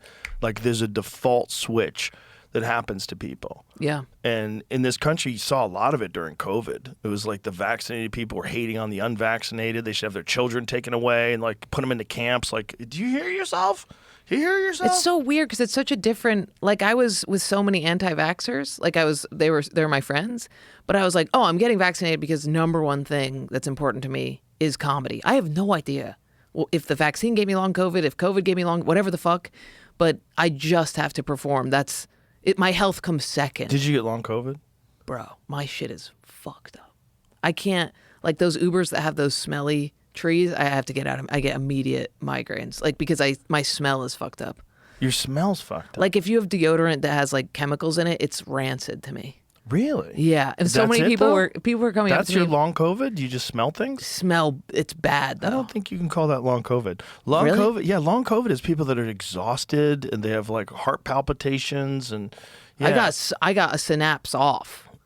I got a synapse. Sounds like you just got to upgrade in your nose. I did get it up. Yeah, but it sucks, dude. That's if somebody's great. wearing cologne, I'm like, I gotta go. Perfect. Yeah, I would take. That's like you got a wolf nose. I got a wolf nose. Yeah, that's great. Some You people. got to change the way you look at it. You're right. Yeah. I thought I had long COVID, and then I stopped eating sugar. I thought I had the bad one, and then I stopped eating candy, and I was like, well, Actually, well, I'm hello. It's crazy what a Bro, difference it is. candy wrecks your shit, isn't it nuts? And I was a whore, little candy slut. Ooh, little candy slut. I wasn't eating What anything. does it say? Long COVID can cause altered smell. There it is, Or parasomia, where things smell distorted, foul, or different than they used to, even if the initial COVID-19 symptoms have passed.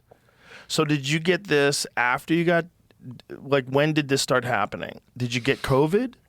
Yes, You I got got COVID vaccinated. like 6 times. But Of course you did, I just 'cause had you it got recently, vaccinated. actually. Yeah. The people who didn't get vaccinated got it once or twice. Really? Yeah. Shit. Yeah, they fucked you. They fucked everybody. They fucked everybody with that goddamn stupid thing. I got it hard. See, I'll talk to you about this, and then tomorrow, my liberal mom will be like, "The vaccine is good," and I'll be like, "Yes, mommy, I agree." It's a long conversation. It would take a long time to explain what was wrong, but it all boils down to the same thing that it always does, which is money.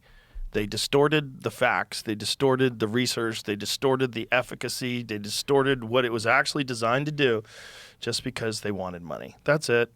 Did we pay them for the vaccine? Oh, fuck yeah. They made a shit ton of money. It might have been free for you. I like the idea of money, but isn't your camp in on like control, mind control? Not mind control, but My camp? knowing where we are, like anti-vax people. I'm not an anti-vax person. What are you? No. Give yourself a No, label. No. I believe that all medications should be subject to scrutiny. They should all go through rigorous double-blind, placebo-controlled trials to find out what the side effects are, what the efficacy rate is, what's the real facts Then behind they'll it. just lie about that. But this is why. This is why. Yeah. The problem is pharmaceutical drug companies do their own research. Not only do they do their own research, but they do their own research that they hide. So they'll do multiple studies that show no efficacy. And then they'll rig one study where they can show just like a little bit of an improvement, and then they just sell it. And they start going with it. And they've done that before. They got sued because of Vioxx. Vioxx killed 50, 60,000 people, and through internal emails, the pharmaceutical drug company was saying, we're going to have these problems, and it listed all the different things that people wound up getting, including strokes. We're going to have these cardiovascular problems, cardiopulmonary problems, but whatever the wording was, I don't want to like be quoted on it, but it will be good for us financially. We'll do well with this. It's in the email? Yeah, in the email, we'll do well with this. It killed 50 to 60,000 people. A friend of mine got a stroke. He got on Vioxx because he Is had knee Vioxx- problems. It was an anti-inflammatory medication. Sometimes there's fishy shit like that. Like sometimes I'll take Prozac from one place and from a different place. Very different thing. Yeah, because it's from Mexico. It's got Yeah, fentanyl in it. some weird You're high shit as going fuck. on. Yeah. What do you think about Ozempic? We talked about that the other day with a guy who runs a pharmacy. The problem with it is that when they're dosing it out to people, they're giving everyone the same dose, and it should be dependent upon like how much weight are you trying to lose, what is your body weight. You know, there's a bunch of different isn't factors. Isn't it just that it holds on to poop? Well, it doesn't seem to be good for you. If makes- poop is sitting in your body? Poop stays in your body a little longer, and food digests slower, and it kills your appetite. But if you're morbidly obese and you might die from that, Yeah. this is probably a good solution. So it's not it's like, don't throw out the baby with the bathwater. I don't want it. I don't need it. Yeah. But if I did, if I was 600 pounds and I was in this, and then someone said, look, and I can give you this thing, it'll kill your appetite. Like, fucking please. Yeah. Please. Totally. So it's beneficial for that. And then there's a problem with muscle loss and bone density loss. But my friend Brigham, who was on the other day, the episode's out now, he was saying that the issue is that they're giving him too much of a dose. And if you mix it with other peptides, you can actually eliminate those problems. So there's a way to dose it out for people that are, and you would just lose nothing but fat. It is possible to do. It just has to be done correctly. So he was explaining And that. right now it's willy-nilly. Well, right now everyone's just getting on it, and instead of just going to the gym, there's people that like need to lose 20 pounds. They're getting on Ozempic. Like, that's crazy. You can lose 20 pounds in a couple months. The thing that's frustrating is because I used to be so fat. I used to have type 2 diabetes, and I got rid of it, which is crazy. And like, it's And frustrating. you were still eating all that sugar? Dude, well, that's the thing, is I can eat sugar exclusively, lose weight if I only eat the candy. Like, it was like this bizarre diet I would go on. And then I just had to like switch my mind. But that mental switch of being like, this is not for fun. This food is not for fun. You've had your fun. Right. Like, you did that. You did Right. the candy, you did the pizza, you did all of that. Right. Now we're using food as like the same way we use sleep, where it's Right. like, I feel better when I get 8 hours, right? Right. And once you do that switch, it feels like things click into place. So with people on Ozempic, I'm like, if you could just get that turn of your brain, it would help so much. If you could just, it does feel like a switch where you're Right, like, but think about what you had to go through with acid to get Yeah, off yeah, the right, OCD. It's right. like, and now imagine you're 600 pounds and you've been eating candy for 35 years. yeah, That's, it's a big switch. It's a battleship. Yeah. You can't just fucking. I think recovery It's like, helps. you gotta turn that motherfucker around. Did you see the sugar diet going viral earlier this year? Yeah, I know Bell. Mark What? Bell was Yeah, really that's into how I that. saw it. Wait, what Unlimited is it? sugar and restricted protein ever be a good thing? What is the good about what? it? It's literally, I swear I was paying attention when he said, I was like, there's no way you're saying just eat candy. And it's not just candy, but I thought he was it's like fucking fruit. around. No, it's like fruit, but he's like, if candy's all you got, it's not the worst thing. But it's low protein, right? Yeah, it's like a certain amount of protein. There's a video of him explaining it if you want to watch that. So he but- weighs 95 kilograms, which is, what is that, like 225 Yeah, the pounds? video I just saw, he said he was like 207, 210. He was going to get under 200. Does he have a face? Can we see his face? Oh, he's a handsome guy. Good-looking guy. But it doesn't work with him because he's really fit, and he's been doing a bunch of different stuff his whole life. My like he face was is carnivore fucked up on diet that for a shit. long time. It's not. No, dude. See the deep sunken lines? That's sugar. He's like 50 years old. No, this is the new thing. Like Okay. he was always like this. This is what he looked like forever, and he used to be gigantic. You know what He pisses used me to off? be If like this a was a power woman, lifter. we'd be like, that's anorexia. Because when I told people I was only eating sugar, they were like, that's anorexia. Hold on, show what he looks like, Jamie. Go to his Instagram and wait. You see how fit this guy is. Like, this guy is in tremendous shape. No protein? Oh, the veins are getting me. Well, he's always had those, but that's my point. Like, click on that one on the right hand side. Like, click. That's what we're talking about. He's a big jack dude. So for him to do this diet and say, look, I've got this body. Well, bitch, you always had that body. Yeah. Like, I don't know. No, I mean, I've gotten very skinny off the all sugar diet, but it has effects. Yeast infection all the time. Yo. Deep, dark circles From sugar. from sugar. Yeah. Fucks up your sleep. When did you stop with the sugar? Like 2 months ago? Oh. But I'm having ice cream today because my special came out. But we've been planning. We have been planning. We're going to Amy's ice cream and we're going to have ice cream. It's a great spot. Yeah. But I've been off sugar. It just helps a lot. I've just been doing fats and like stuff like that, which is great. And I can eat as much as, it used to be like I had to, everything I ate, I had to do a tiny amount. And now it's like I can eat as many eggs and avocado. and Isn't that tuna. nuts? It's It doesn't even crazy. seem like it's real. I Like, know. if you just ate nothing but steak, you would lose weight. And everyone's like, no way. Like, yeah, because your body would regulate correctly. When you're done, you're done. Like, if you can't. sit down and you have a 16-ounce Yeah. steak, if you really only need 12 ounces, after 12 ounces, you'll stop eating. Yeah. That's all you're eating. But if you have mashed potatoes there, and then a bowl of pasta, and then an ice cream, and then a cake. Yeah. And this. Try eating cake after you ate a whole avocado. You're like, "Bleh, I'm good. Like, you don't. The Exactly. fat gets you. It's so Yeah. crazy. Also, your gut biome switches, and your gut biome doesn't crave sugar anymore. It's that Yeah. candida. That The candida is what I Yes. did, the candida diet. Because every time I got my period, I had a yeast infection. And then it was just, I was itchy. And I was like, what's going on? And I was like, I had brain fog, and I ChatGPT'd it, and it was like, oh, you're riddled with candida. And I was like, oh, I'll try the diet. And then I immediately started thinking faster and was not itchy at all. It was Isn't great. that bizarre that your gut biome has an effect on your personality? It's fucked up. It's fucked up. It's fucked up. Yeah. Well, we are a literal ecosystem. We want to think of ourselves as a person, but we're really like a life form that houses life forms. Yeah. I think it's because our control panel is up here, makes us think that we're this like unit that we can fuck with. Like I think if our eyes were here, we would maybe be like, this is a whole collective system, but this fucks us up. Like I was watching this fat, huge, tall guy eat an ice cream cone the other day, and his arm was like this, and he was like 6'7". He was just licking it. And I was like, it looks like this little man is eating this ice cream cone unbeknownst to this giant body down below. Like it looks like this little guy's just riding this big guy. And I think that if we could just slide this fucker down. Yeah, body awareness of what you are as a whole. But that's also a lot of people don't do anything with their body. So their body is just like a truck that they drive around in. Right. And we do have a mouth. I have a vagina, which is a mouth. You know what I mean? We have the fucking more face down there. The uterus is a fucking another head, and the gut and everything. We just don't have eyeballs there, so we forget about it completely. Really? It's a head?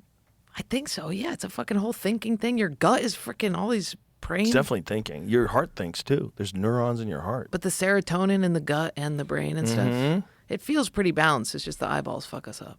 Well, if we could have an understanding that you're an actual system, it would be a lot better for people.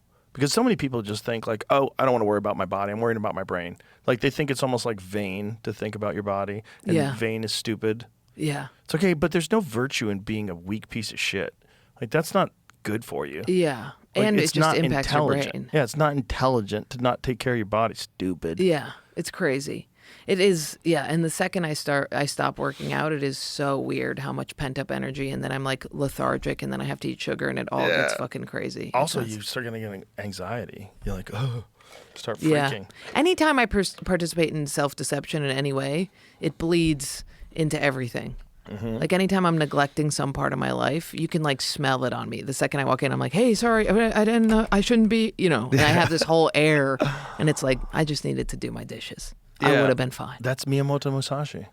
Oh, that's the sword. It's like literally, that's his book. Is like, you have to be balanced. You have to balance everything. That's good. But then sometimes don't you go sicko mode where you go, fuck it? Yeah, kinda, but not for long periods of time. Do you drink? Yeah, but I don't. I haven't drank in a long time, but I will. Yeah. Like I'll have a glass of wine, but it's been like, it was many months before I had anything, and then I had like a margarita, and I was like, okay. And you felt Nothing. I mean, I didn't do it because I was an alcoholic. I did it because it's bad for you. I was like, why am I doing this? Because I drink at my club. I'll have a couple of drinks at the club, couple nights a week, and then I'll go out with my wife, have a drink or two, and then maybe I'll do a podcast with someone who wants to have a drink, and so we'll have a little whiskey, clink glasses, and we're talking, get a little tipsy. After a while, you're poisoning yourself. Yeah. You're drinking 7, 10, 15 drinks in a week. Yeah. Like, that's not good. And then I stopped, and I was like, oh my God, I feel so much better. And then I felt stupid. I felt stupid for not doing it. I did the same thing. I'm a sugar addict and a love addict. I'm not an alcoholic, but I was like, I can't be having extra sugar where I don't need it, because I'm eating so much candy. So you got off the alcohol because of the sugar? I had to choose. I was like, it's Swedish Fish or alcohol. I had to make the decision, and I was puffy all the time. I couldn't stand the little puff. That's not good either. Yeah, the puffy's bad. And then you have a glass of wine because you're like, I can treat, and I'd be like, just like fully retarded Instantly, right? Yeah, because your body's not used to it. Yeah, and so I was like, well, this isn't that fun either. Yeah. So I'll just not do it. Yeah, I think a lot of people, more now than I think ever before, are abstaining from alcohol. I think there was just a study recently about young people, about alcohol consumption in young people is down by, what was the number? So I think it's something crazy, like 25%. Well, it's because they're not having sex. Is that what it is? I mean, Gen Z, I need to touch this. You need to touch that. That's Harlan Williams' snake. I love Harlan Williams so much. I love him too. It was on the table when Trump was here, and he got so happy that his snake. So he had that snake in his pants the entire time he was doing the podcast, and he told me that he got a tapeworm, and that he named his tapeworm Dimitri, And I'm like, you have a worm? Yeah, I got a worm. I picked it up. And like, it just, it was a gag. Yeah. And at the end, he's like, oh, the worm's coming out. And like, he reaches into his He had it chest, the whole pulls- time? The whole time. He pulls out this fucking snake and he puts it on the table, and it's been there ever since. So when I had Trump on the podcast, he was so happy that Dimitri the snake was on the His table. pants, his little snake pants. That's awesome. That's such a look at this. That's I So love Harlan. Dude, ridiculous. Harlan was talking to us about Rocket Man and how they didn't put out Rocket Man because there's a song in it where he imitates being Chinese. Like he does it with everybody. He does it with German where he's like I leben in the world, and then he does a Chinese accent where he's like ta chang chang chang, right? Yeah. And they just like buried it. Like that came out with Tarzan. And they buried the shit out of Rocket Man and let Tarzan like take the. And I was like, I looked it up. Tarzan is like based off seriously racist original story. Was it really? Yeah, which is so interesting. Like Rocket Edgar Man. Rice Burroughs, the original Tarzan? Was it? Was that Edgar Rice Burroughs? Is Tarzan the one where it's like and will be? Yeah. Tarzan. Look up Tarzan racist ties. It is there. So from the original book? I think so. Yeah, like the original. Well, it was old. It It's was an old. story. Yeah. A white guy who lives with the chimpanzees and figures it out. He lives with the apes, becomes the king, of course. Yeah, but I think even before then it was more racist. I mean, this was a Google. This could have been one of my things. Maybe. where- I don't think I've ever read it. I think I've read the comic books. I've seen the movies. I don't think I ever read Tarzan, the Edgar Rice Burroughs novel. No, I haven't read that either. I think this was pre that though. But this could have been me Googling and finding it and being like, see. But Rocket Man getting buried. Rocket Man's so good. And if I had seen that as a kid, I would have been so stoked. So it's one of Harlan's comedies? Yeah, his first. Okay. So it's his first movie, and he's so goofy in it. But he does all these voices for different nationalities, and at one point he does Chinese. And it's such a funny scene. And Disney. 1997. Yeah. Wow. Did you find? I don't think even think I knew about that movie. I didn't know about it either, but we had Harlan on the pod, and Ian was like, "I'm obsessed with this movie." So then me and Ian watched it, and it's like the best. That's It's like crazy. exactly what you want your kid to see. It's like a doofus who makes it as an astronaut because he's smart in his own. But they fucked up way. with the Chinese thing, huh? It was the one accent that you can't make fun of. One accent. He did all the other accents. So weird. I don't get that. Why is that the one? We live in a bizarro time. It's very It's a weird. very weird time. It's also funny because Disney was like, "Yeah, the scene goes in, we approve it," and then they were like, "Wait, actually, it's not. That's fucked up." Well, people approve dumb shit all the time. Yeah. Fear Factor, they improve people drinking cum. And that's what got What? the show. Yeah, there you Dude, go. I was Thank you. obsessed with And Fear piss. Factor. I was about to say, did you ever watch it again? I'm like, you're on it. But those Yeah. people do not. I used to think they were like hot people. They're like trash, a little trashy. Like growing up when I was watching it, I was like, oh my God, I want to grow up to look like her. And then I look back and I'm like, this is white dreads, crazy lunatics. I was obsessed with that show. Well, they made them drink cum. And, But wasn't it and bowl cum? It was donkey. Oh yeah, donkey Donkey cum. cum and donkey urine. They had to play horseshoes to see how much donkey cum and donkey urine. Did you they drank. say cum? Oh, Semen. sperm. I think we said sperm. No way. Yeah. And they aired it? Well, not really. See, that's what got the show Imagine canceled. drinking the cum and not having your episode I air. know. Well, people drank the cum and didn't win. The cum is not a problem for me. I The would have drank urine the cum. Would be more of a problem. Urine, fine. For me, it was the spiders in the mouth. The gals chose the urine over the cum, That's or the cum rather over the urine. But I Oh, think yeah, the okay, guys okay. would rather. Yeah, you don't have Hilarious show to this. think it's gay Donkey this fall. juice. The episode's called Donkey Juice, but I don't know if that's really what it's called. See, the thing is, it never aired. I think Donkey Juice was like the internal name for the episode or the stunt. But so it did air in other countries though. That's why you can still watch it on YouTube. Because it aired in, I think it aired Denmark or some shit. They had to just jerk off a bunch of donkeys? No. How did they get the cum? I had a bit about it in my act. They take Oh, yeah, on cattle Netflix, prod and they shove it up the donkey's ass and makes they it shock their prostate. Yeah. Oh, yeah. And they just bust. They love that shit. Yeah. That is donkey rape. It's more than that. Yeah. It's kind of alien. You're an For a you're show? abducting this donkey and forcing it to come. That's brutal. I know. With electroshock. Oh just my blast. God. and then they got like a tube in the end where they're collecting it all. For a show, that's And so we had crazy. buckets of it. And the So donkey how doesn't many even donkeys, get paid. How many donkeys got jacked off? Because there was buckets of it. Look.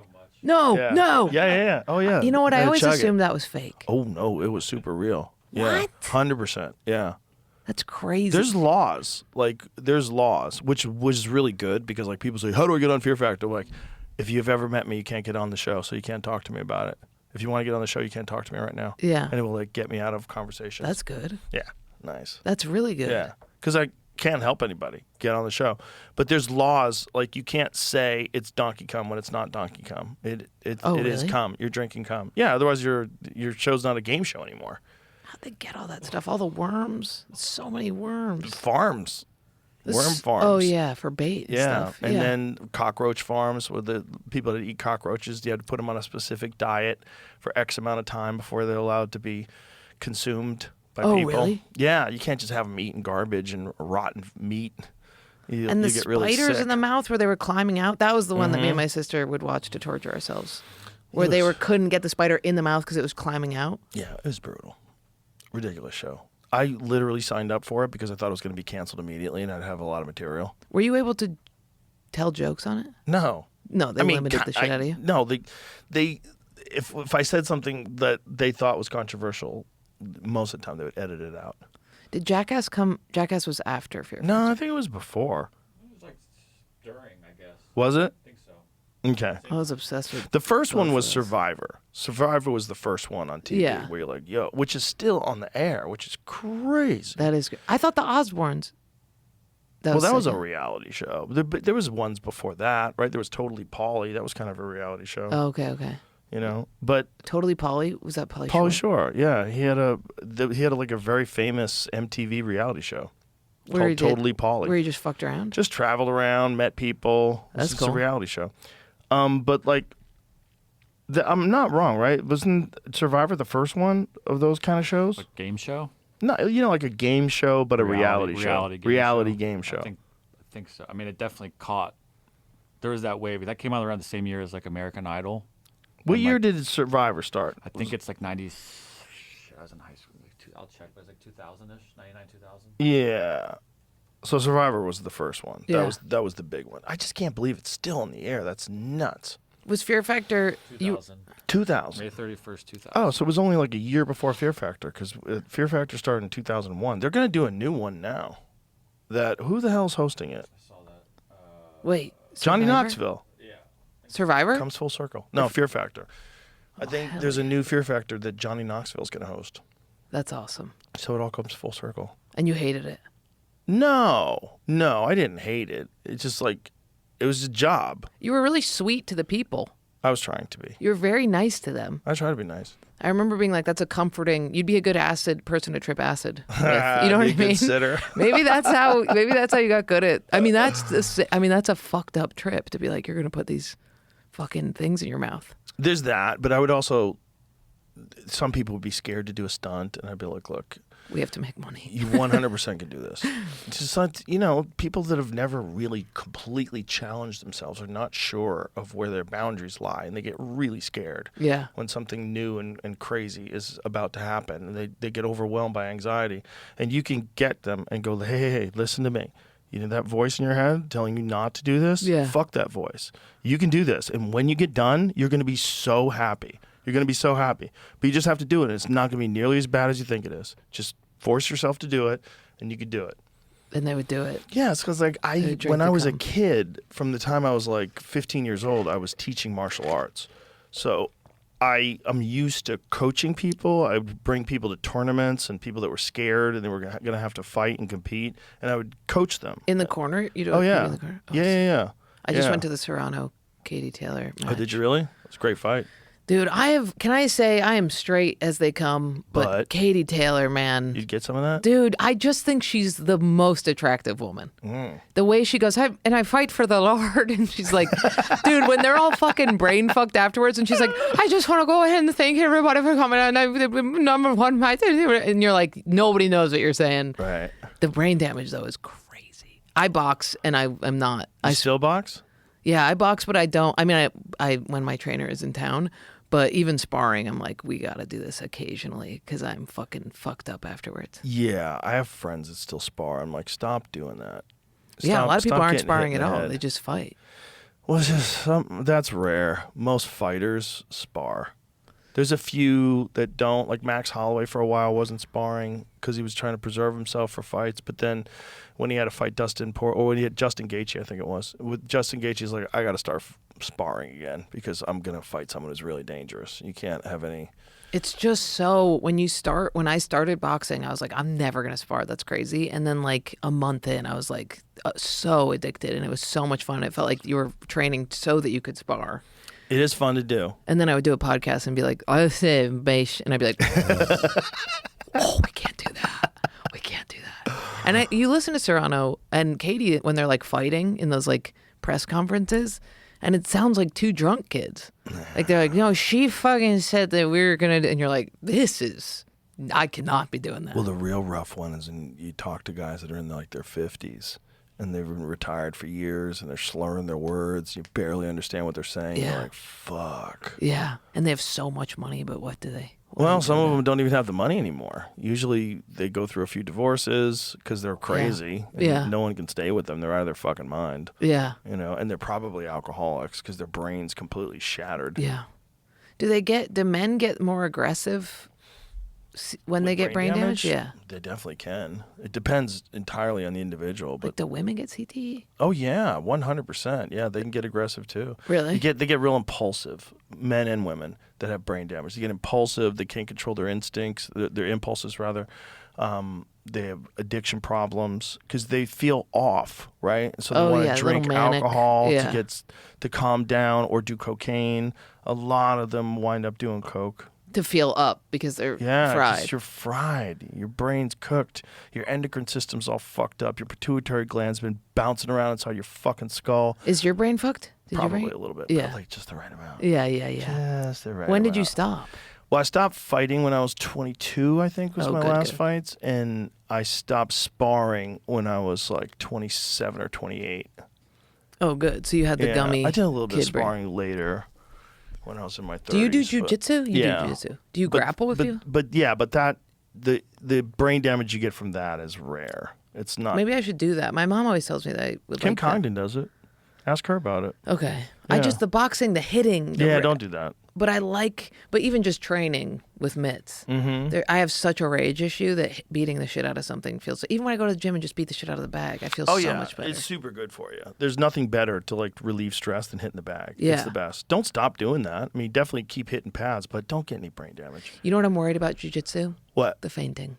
Because it's these you're gonna little- get choked out. You're just gonna black out the moment someone even comes close to choking you out. Yeah, if anybody does something to my wrist, I'm getting any You're gonna get artery stuck touching. in a triangle. You're just gonna fall asleep. I'm gonna, in some and they're gonna be chick's like, lap. "I did a good job." Yeah. Yeah, totally. Because I have friends that do it, and they're like, "Yeah," and then my bone was up against mine. I'm like, "I'm done. Do not, no." Yeah, talk to Kim. It is rough, but it's super addictive. Once you do it and you get used to it, it's very addictive. It's 'Cause addictive you're because it's playing puzzle. It's a game. Yeah. Yeah, you're playing a game, and you get better at the game the more you play it. And Okay. the game is get somebody in an armbar. Right, but the armbar is all of it is slightly representing breaking them, right? Oh yeah. Yeah, that Oh, makes yeah, you me have not. to tap. No, God. You have to tap so your arm doesn't get broke. That's The the whole idea idea. of overextending somebody's body part is Yeah. brutal. It is brutal. That's so gross. Yeah, it's gross. But it's very. But I think that It's a that useful would. skill. Very useful skill. I know. But the boxing is just bam. You That's know, like, useful too. breaking somebody's nose I could do, but You couldn't break their arm. I could not. No, the idea of like bone coming through, Well, crazy. just choke them. Put them to sleep. Yeah. Have you put a lot of people to sleep? Not a lot of people. Is it a good feeling to be put to sleep? I don't know. You've never been put to sleep? No, never been put to sleep. No. Really? No. Are you scared to be put to sleep? No. No, I just tap when I know I'm about to go out. Right. Your body probably taps. No, you tap. I know, but you probably your instinct. Like even if you're like put me to sleep, you'd still probably be like, no, actually, no. No, you got to know like when you're going, right? So like if you're getting choked, if like someone's got my back and they've got a choke in, there's a point in time where I know I'm not getting out of this. You just tap. It's Yeah. smart. Yeah. It's stupid to fight it off because you get injured, and then you wind up being really fucked up. I love watching MMA. Do you? Yeah, when they jump on their backs like that, when they go full monkey style, it's the best, dude. Have you ever been to it live? No, just that fight. It was a big deal. I went. Netflix took me thinking. Oh yeah, but that's a boxing match. You should go to So a UFC live. It's bananas. Really? Yeah, it's Okay. bananas. It's yeah. I loved going to the Serrano match. Are you at It the was club so this sick. weekend? Who's at the? No, I'm in Rochester this weekend. Oh, cool. There's a UFC. I was gonna say there's a UFC in San Antonio on Saturday night. I'll go in New York for sure. Whenever When it's it's in there. New York, okay, I'll get you tickets. It's gonna be in Madison Square Garden in November. I'll go. If I'm you're gonna there. be around. Thank Okay. you. That'd be Yeah, so let's sick. Oh my go, god! let's I'm go. gonna wear a fur coat. Yeah, you'll love it. And seeing it in the garden is kind of special. Yeah, where Seen was? anything in Oh, the they were in garden. the garden, Serrano. No, yes, they were. Was in the it? Were garden. they? Yeah, it The was big room or the smaller room?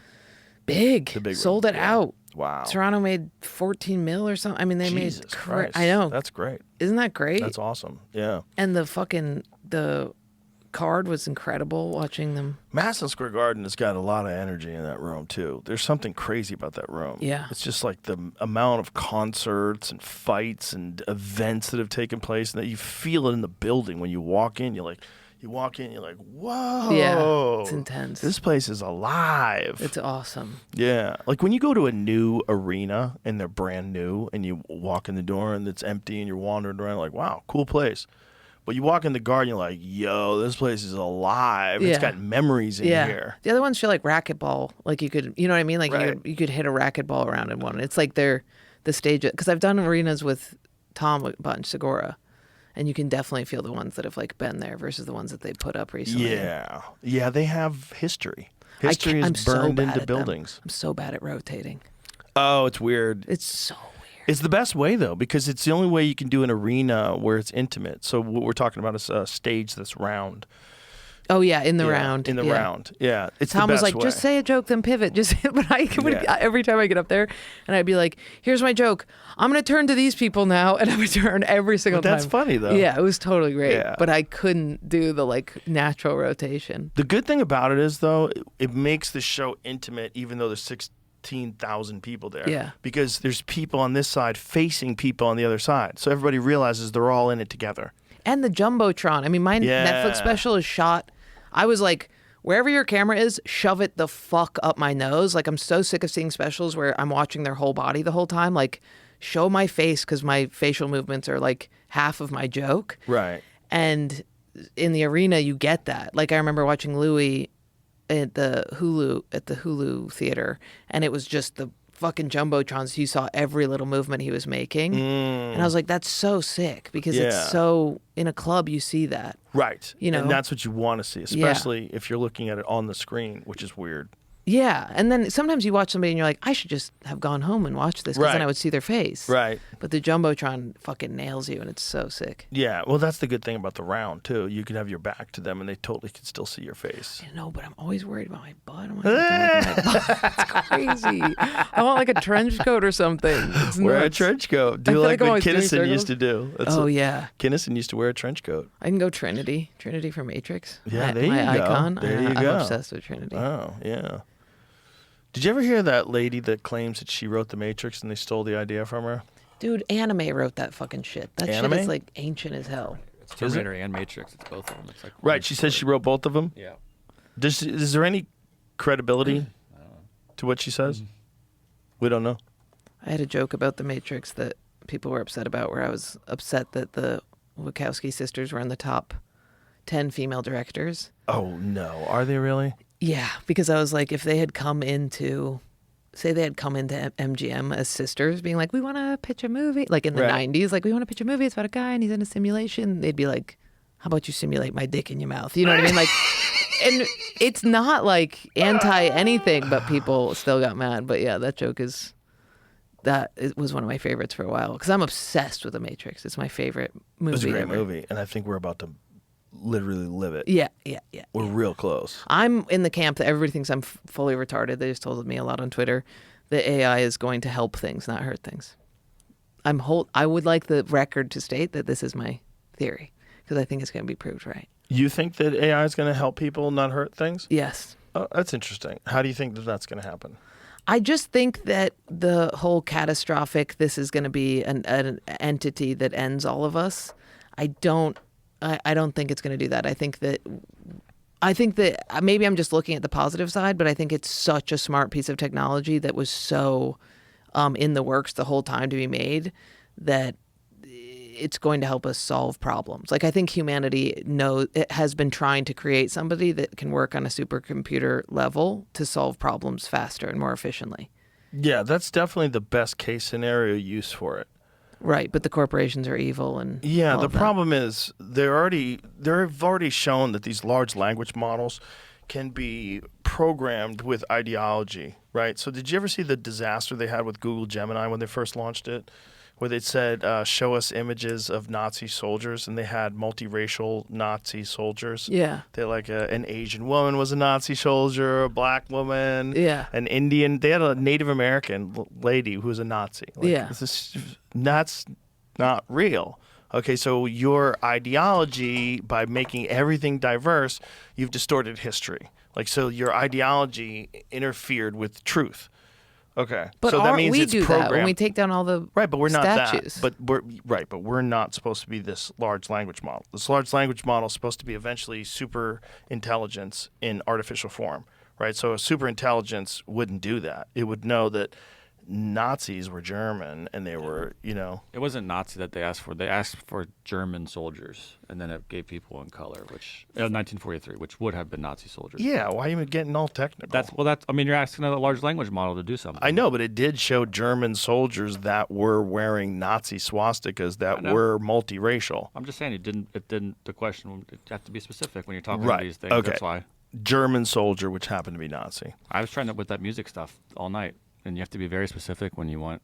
When You don't think there's yeah. any possibility that it could be something that we have control over, not control, that we have control over, and we use it for, like, don't you think we've always been scared about everything, about science, about Yes. microscopes, about social media? The printing press. Yeah. Yeah, I mean, they were terrified when people first developed trains. They thought people's bodies were going to explode if they went over 35 miles an hour. Yeah, It's for just sure. this is the human error removed is sick, dude. Those Waymo cars are sick. The doctors using ChatGPT, they're doing such a better job. Yeah, no, there's definitely a lot of pluses. The problem is control. It's always the problem.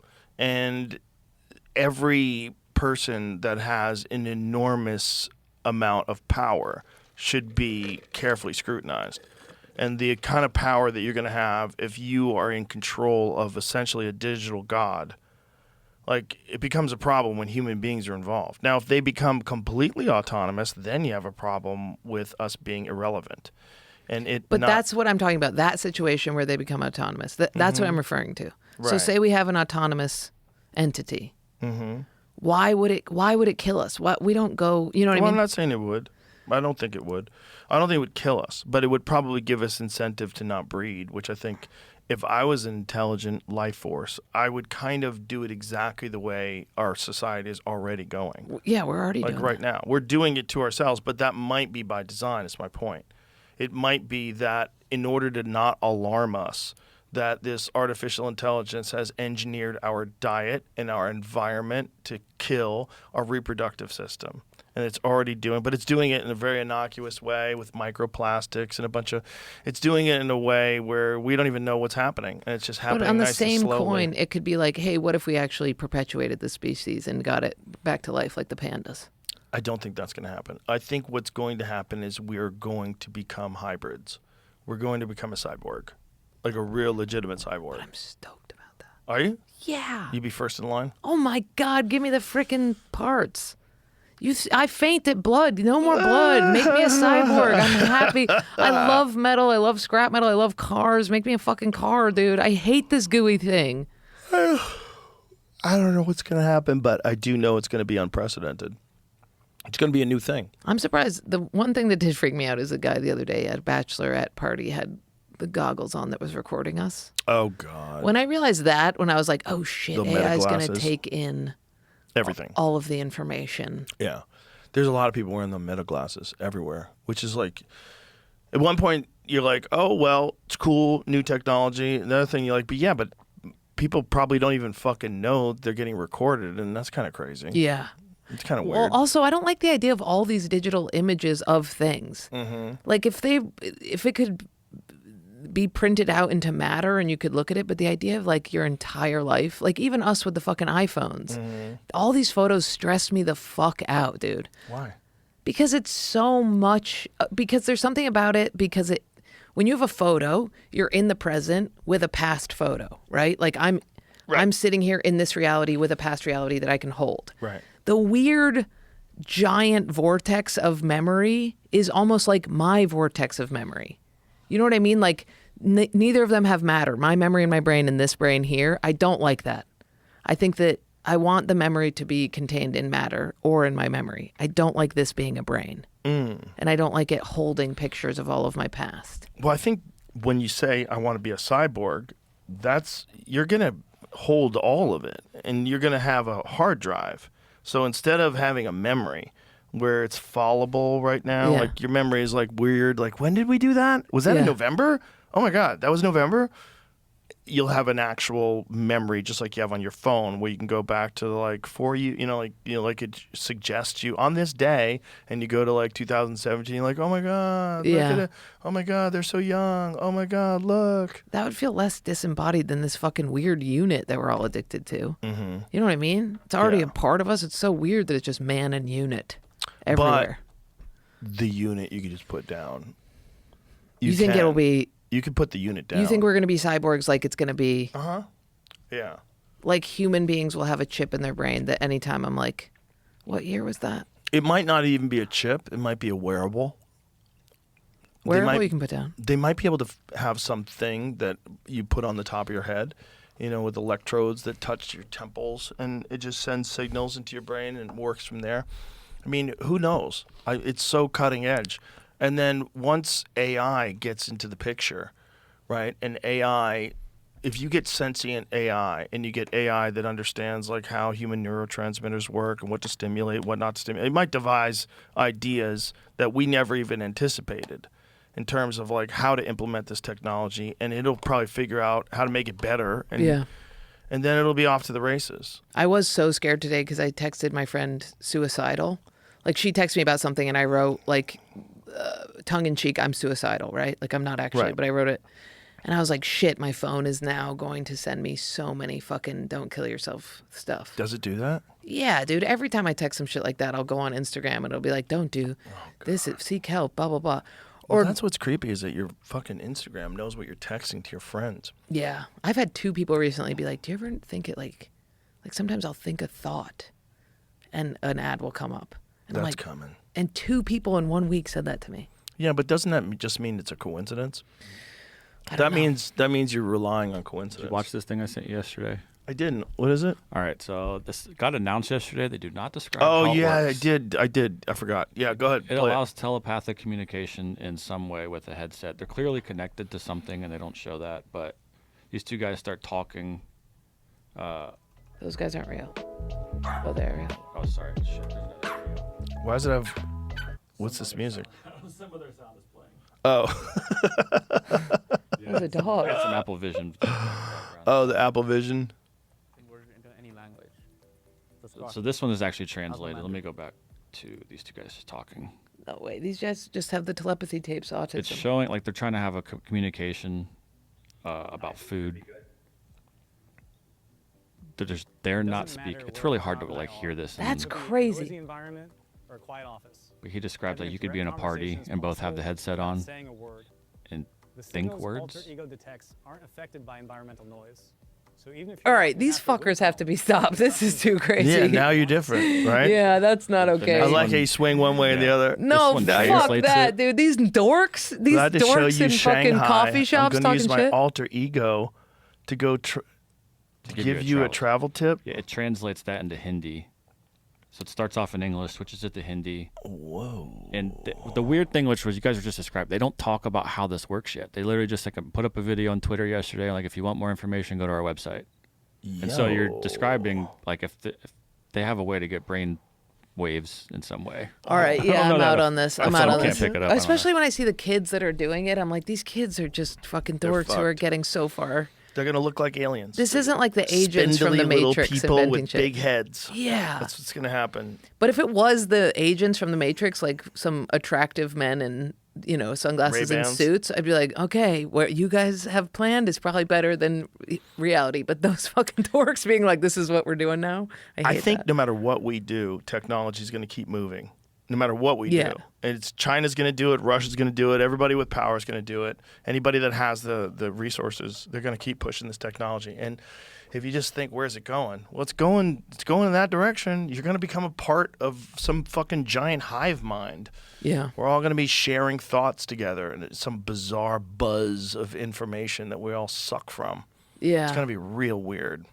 It is going to be weird, but then you could have the unpluggers, which would be nice. Well, that's what it's going to be when you go to the club and you put your phone in the yonder bag. You can talk some shit, do stand-up. Yeah, totally. Well, I think it's one of the reasons why people love going to a comedy club now. And especially when you make them put their phone in the yonder bags. Because it's a game changer. It's such a game everything. changer. You could actually pay attention. You actually focus. You're there. You're living in the present moment instead of constantly checking your tweets. People, it's an addiction, man, and it's a new one, right? It's one that didn't exist for our parents. They never had to deal with it. And we're growing up with this very bizarre connection to the whole world. Yeah. And a lot of it's negative. A Yeah. lot of it's and it's also manipulated. A lot of it's bots. I guess I'm hoping it also gets so bad it gets better. Like I'm hoping that, not to use the Matrix again, that there will be a point where you can be like, I'm disconnecting for everything. Whereas right now it feels like we have to engage with it. Yeah. Like it would be nice to get to a point where it's like, are you on or off? I'm off. And you're like, oh, okay, I won't try and Do you text ever or just communicate. disconnect your Yeah, when I social go to my media? house, yeah. Yeah. Totally. I disappear. Yeah, that's good. Yeah, and I just put That's this. healthy. I have like a safe where I lock my. Oh, my phone. good for you. Yeah. That's Lock smart. my phone and lock Candy. Candy and your phone, the same. Yeah, What's harder, candy or the phone? Candy. Yeah, of course. Fuck the phone. Yeah. Candy Give me them rules, dude. Candy's so good. The phone sucks. It Those little- stresses me out. little candy fishes. Those are my favorite, Swedish fish. Yeah, I just they're had a real one from Swedish. What do you from mean? Sweden. Most of them forgeries? The red ones? There's fake Swedish fish? Yeah, those are American bullshit. The Swedish fish are black. No. From Sweden? Really? Interesting. Yeah. It probably doesn't have our nasty chemicals for the dyes. Yeah, the red 40. Yeah. Is RFK against red 40? I think so. Dude, Right? it's so funny watching RFK go through the lesbian moms that I have. Like, because they're so liberal. So they're like, fuck RFK. And then at one point he's like, I want to bring back raw milk. And I said to watch my entire town of Ithaca be like, well, we do love raw milk. Well, we actually like that quite a bit. Because they're like right now siphoning raw milk illegally off of farms. It's so silly that raw milk is illegal and you go buy whiskey at Costco. It's so weird. It's so dumb. Raw milk is so good. It's really good. Francis Ellis is all about the raw cheese and milk. Yeah, it's good for you. Yeah. And for a lot of people that have lactose intolerance. Oh, not Francis Ellis. Jason Ellis. Francis Ellis is a different Oh, comedian. Jason Ellis, the comedian. Yeah, yeah. Comedian. Francis Ellis is a comedian, but he's way more into rotisserie chicken. Yeah, it's really good for you. Yeah. It's just don't get it bad. Don't get it where it's And contaminated. then what happens? You just have a bug? Or... Probably get fucking rancid diarrhea. Yeah, but whatever. Better than a fucking cancer. Yeah.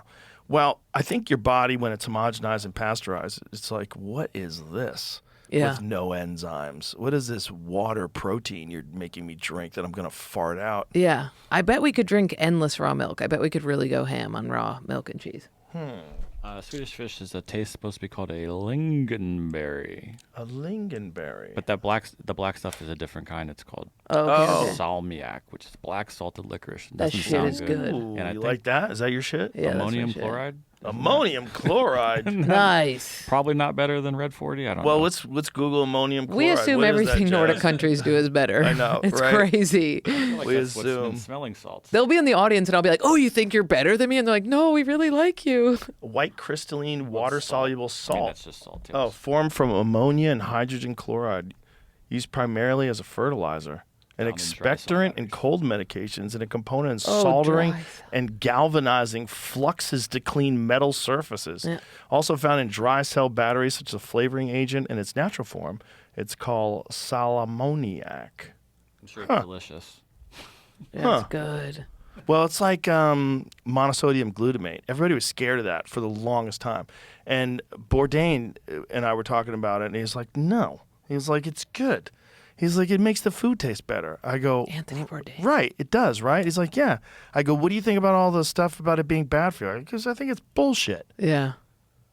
And what does it do? It's just a Monosodium glutamate is like what they would always put. The thing was, it was always, you would hear that it was used in Chinese food, but it was used in a MSG. lot of food. I remember when I worked at Newport Creamery, they used to have some laying around. I think, God, what was Oh yeah, the you go name into of the places where you stuff? can MSG, is that what you're talking about? Yeah, but there was a name there was a product. MSG enhances umami flavors with less sodium, about 1/3 the sodium of salt, while NaCl primarily. That's just table salt, NaCl. Wasn't it called Accent? Wasn't there something like that where there was a monosodium glutamate product that they would have for restaurants? God, I can't remember what it was called. Yeah. Is it Accent? Yeah. Yeah, there it is. That's a good rebrand. Global food company known for amino science umami seasoning. Yeah, that's it. So they'd have like a tub of that stuff. You'd throw it in whatever the fuck you're cooking. It made it taste better. What was the so But monosodium glutamate was like the thing that everybody was always blaming. Oh, I got to stay away from Chinese food. That fucking MSG kills me. It's so and he was good. like, that's bullshit. But why did we say that? I don't know. It's probably one of those things that we got stuck with, like saturated fat's bad for you, because some cunt got a lot of money from the sugar lobby. And Yeah. so they wrote some fake science Like the and everybody bought non-fat into it. diet, yeah. Those guys fucked everybody so hard, and they did it for 50 grand. They did it for 50 grand like the 1960s, and forever we've been fucked. We've Dude, been I fucked fell for it for a long time. 60 years. Everybody's been like, oh, well, go stay away from it. Stay away from fat. The perceptions of MSG's danger stem from the anecdotal reports and flawed early studies, not from consistent scientific evidence. For most people, MSG does not cause health problems. However, a small subset of the population may be sensitive to it and experience temporary mild symptoms. So what's the mild symptoms? Headaches, nausea, Delicious. drowsiness, yeah, flushing or sweating. Maybe you just ate too much, you fat fuck. It was once called Chinese restaurant syndrome, now known as MSG symptom complex. These symptoms often appear within 2 hours and are typically mild. Yeah, but also you probably ate like a pig. Also whiskey again. all of these Difficulty things. breathing in rare severe cases. You probably drank beer and ate 50 bowls of noodles, you fat fuck. Is RFK pro fucking is he like pro checking all of this stuff, or isn't he the anti just like let it all run, or is he No, he thinks you should know what's bad for you. And if you want to take it, there should be a label on the food letting you know that the stuff in there has been shown to cause X, Y, and Z. okay? That's it. Like he doesn't say we need to get rid of cigarettes or we need to get rid of whiskey. Like if you don't say that, those two things, if you don't say no more cigarettes, no more whiskey, if you don't say that, then shut up. So the left is worried about deregulation, They're right? worried about deregulation. Is that true? Yeah, with many things. Yeah, with environmental concerns, I'm sure they're worried about deregulation. With banking and industry, they're worried about deregulation. Is there But any certain party amount that's of just regulation, pro-regulation? Me? Is there any party that's just pro-regulation? Regulate AI, regulate Instagram, I think the regulate. Democrats are much more interested in regulating things. Like if you look at the most regulated states, they're Democrat-run states. Like California has a lot of red tape and regulations if you want to get anything done. Socialist is the most regulated. Yeah, because they want control. They want more control from the government. They have a bigger, bloated government, and the way to keep that functioning is you got to go through hoops and ladders to get through anything. Anything I just that feel like you it's want to get all or done. nothing. I feel like you have to regulate everything or regulate nothing. No, some regulation is good. Like your parents are contractors, right? There's a good example. You need Too much regulation there. too much regulation, but you need inspectors. Fuck the inspect. They suck. Okay. You can't say that because if your family does a good job, and I'm sure they do, that's fine. But there's a bunch of fly-by-night fuckheads Yeah. that, make a house and don't follow code, and then shit goes sideways But that and shit is falls so apart. corrupt. That stuff is like that stuff. I mean, the bureaucratic bullshit that contractors have to go through Yep. is psycho. That's dude. true, too. I used to be a contractor, dude. The amount of I should have been. I think there's a comfortable medium. Yeah. I don't. My stepdad was an architect, so I grew up around construction sites as well. So you know how Yes. frustrating that guy is. I do, but I also know that there's a lot of shady motherfuckers that are involved in construction, and you Yeah. got to make sure these assholes follow code. Otherwise, this house is going to collapse and kill everybody inside. People suck. Yeah. Some people suck, and they cut corners, they save money, they do things all half-assed, and you need someone to go and inspect it. But then it's weird to not have regulation on other. There's no regulation with social media. I mean, unless it's the censorship shit. Right. It's weird. And it's really bad for you. Right. Psychologically, it might be one of the worst things that's ever happened to, like, collectively society. Psychologically. Like, if you look at Jonathan Haidt's book, have you ever read his book, The Coddling of the American Mind? No. But It's I all love about, Jonathan Haidt. he's great. It's all about social media and then self-harm with girls. This is a big thing. Oh, yeah, Self-harm, suicidal ideation, suicidal thoughts. That all comes like this. It goes ramps way up when social media gets introduced.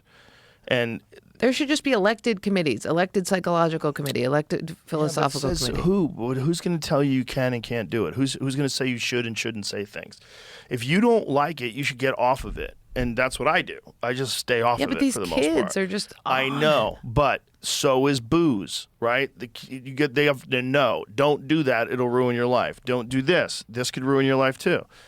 Like, and it also suck Yeah, your but it's time a away. drug. It needs to be regulated like a drug. Who's going to be the one? Who's going to tell you what I don't want anybody telling me I can't go on Twitter. If I'm at home and I have nothing to do and I pay taxes, my bills are paid, I want to just fuck off. Any tactic for attention monopolization has to be removed, says the committee that doesn't exist.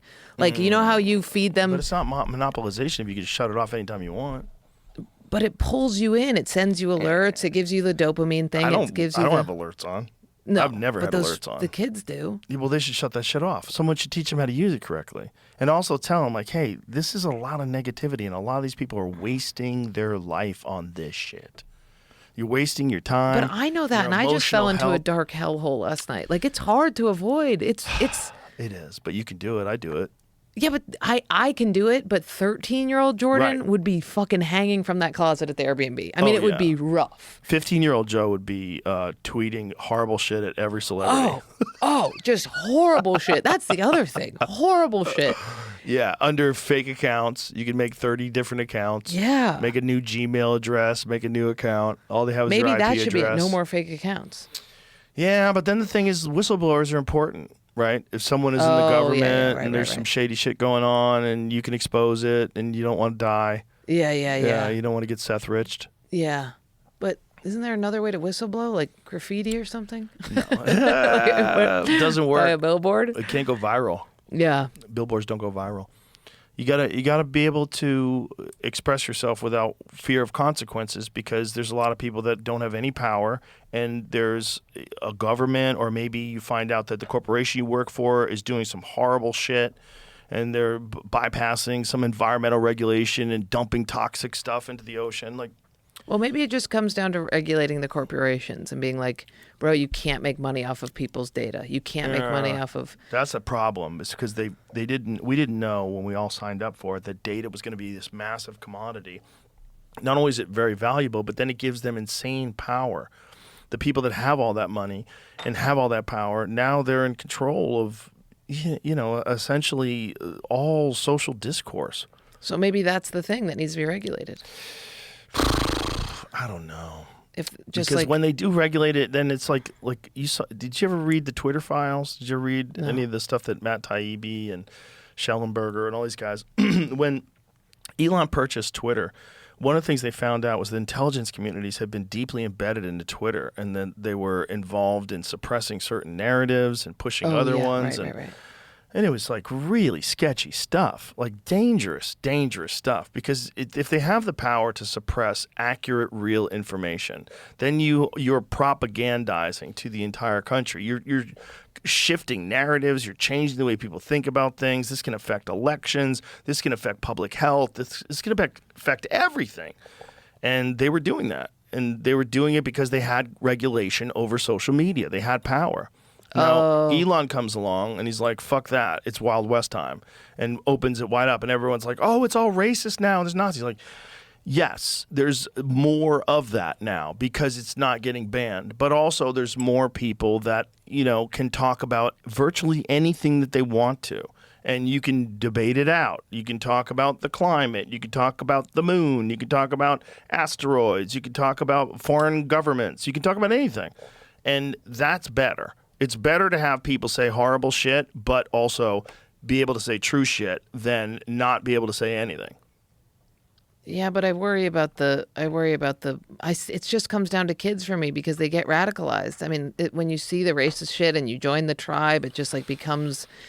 They can also get radicalized. They can also become Christians. They could also become like hikers. They could also like really get into jujitsu. They could also like ISIS. Join video games. They could join ISIS. Yeah, ISIS. They could also do whatever the fuck they want to do. I mean, this is just, we got to duke it out in the battlefield of ideas, and that has to be able to take place. You can't have people decide what you can and can't discuss.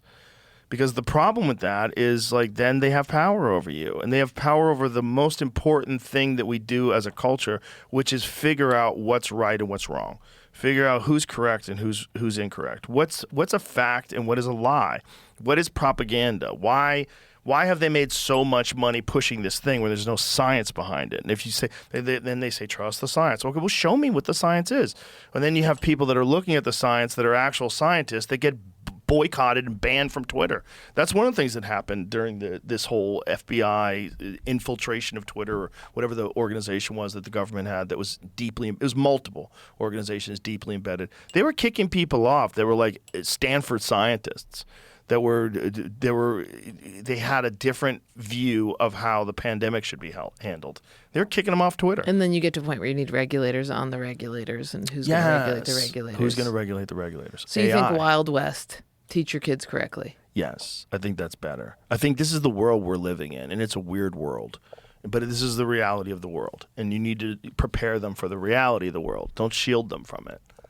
Right. I guess it's just technology being such a drug is an issue to me. It is a drug, but it feels like the government making money off of selling fentanyl.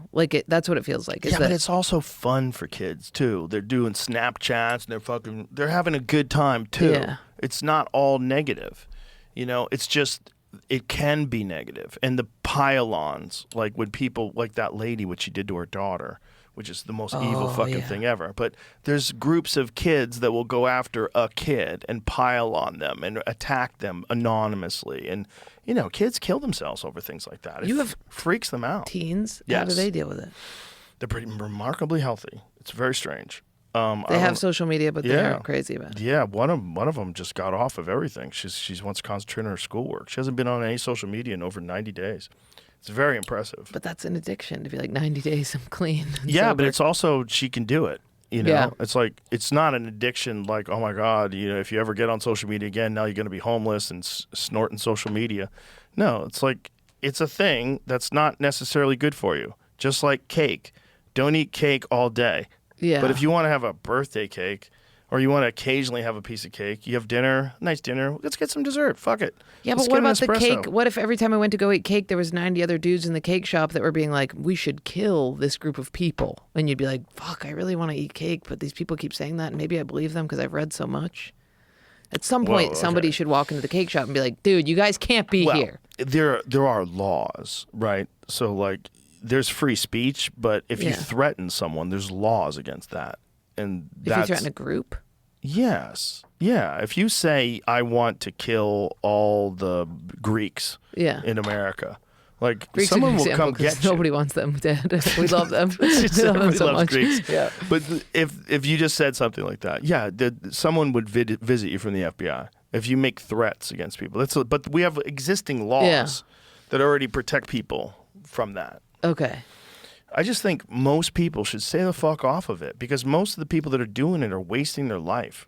It's crazy how I just last night was sucked into this vortex, and then I just put my phone away and my dog was sitting right there. Yeah. And I was like, oh, hey, real life thing that loves me. Also, I had no idea that this was going on with you. I had no idea. Yeah, I know. It's ridiculous. Right? It sucks so bad because I was trying to be I was like actively trying to say a woke thing that I went through, patting myself on my fucking back, and it just fucking spun out of control. You can never be woke enough because it's all horseshit. It's all horseshit. It's just a cult.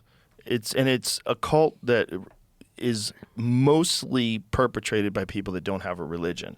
So it behaves like a religion. Yeah.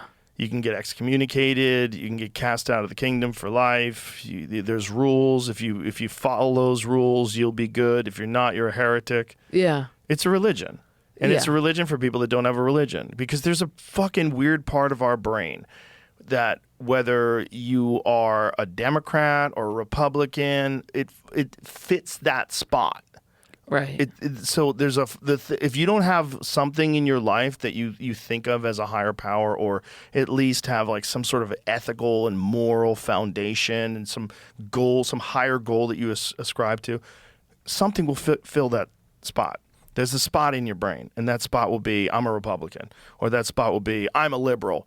And we got these goddamn racists and all these white people. We got to get rid of white people. White people say that. We got to. The real problem is white people.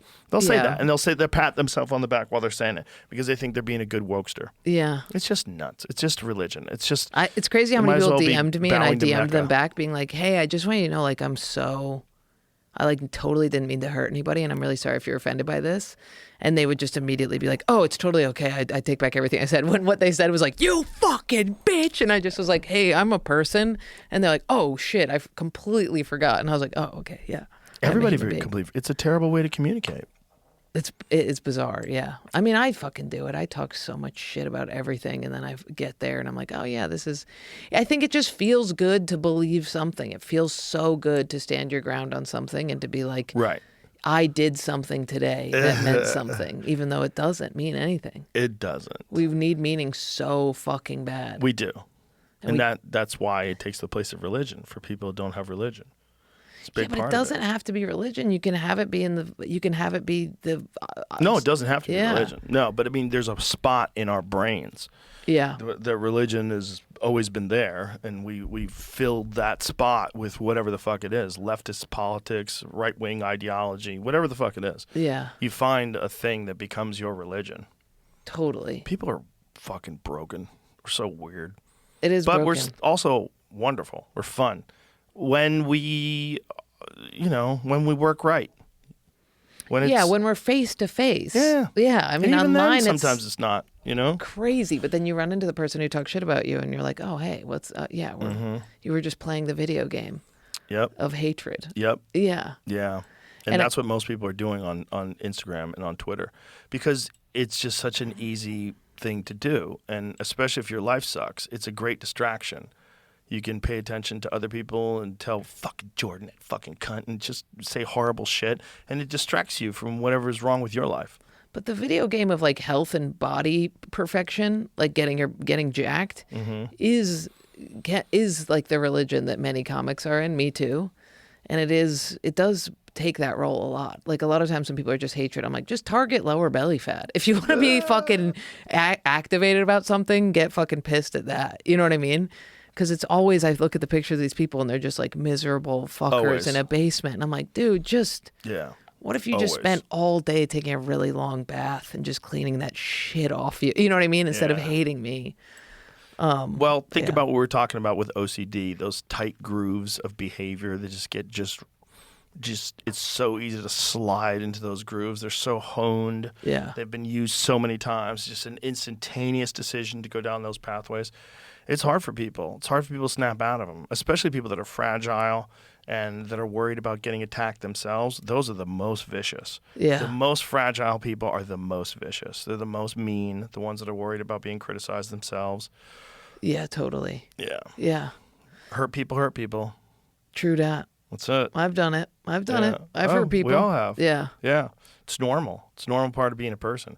It's just the social media thing.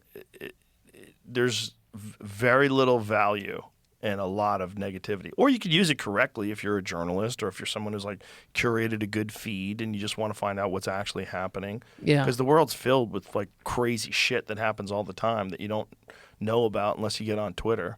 If you just paid attention to the mainstream news, you'd miss 80% of what's going on in the world. Yeah, that's true.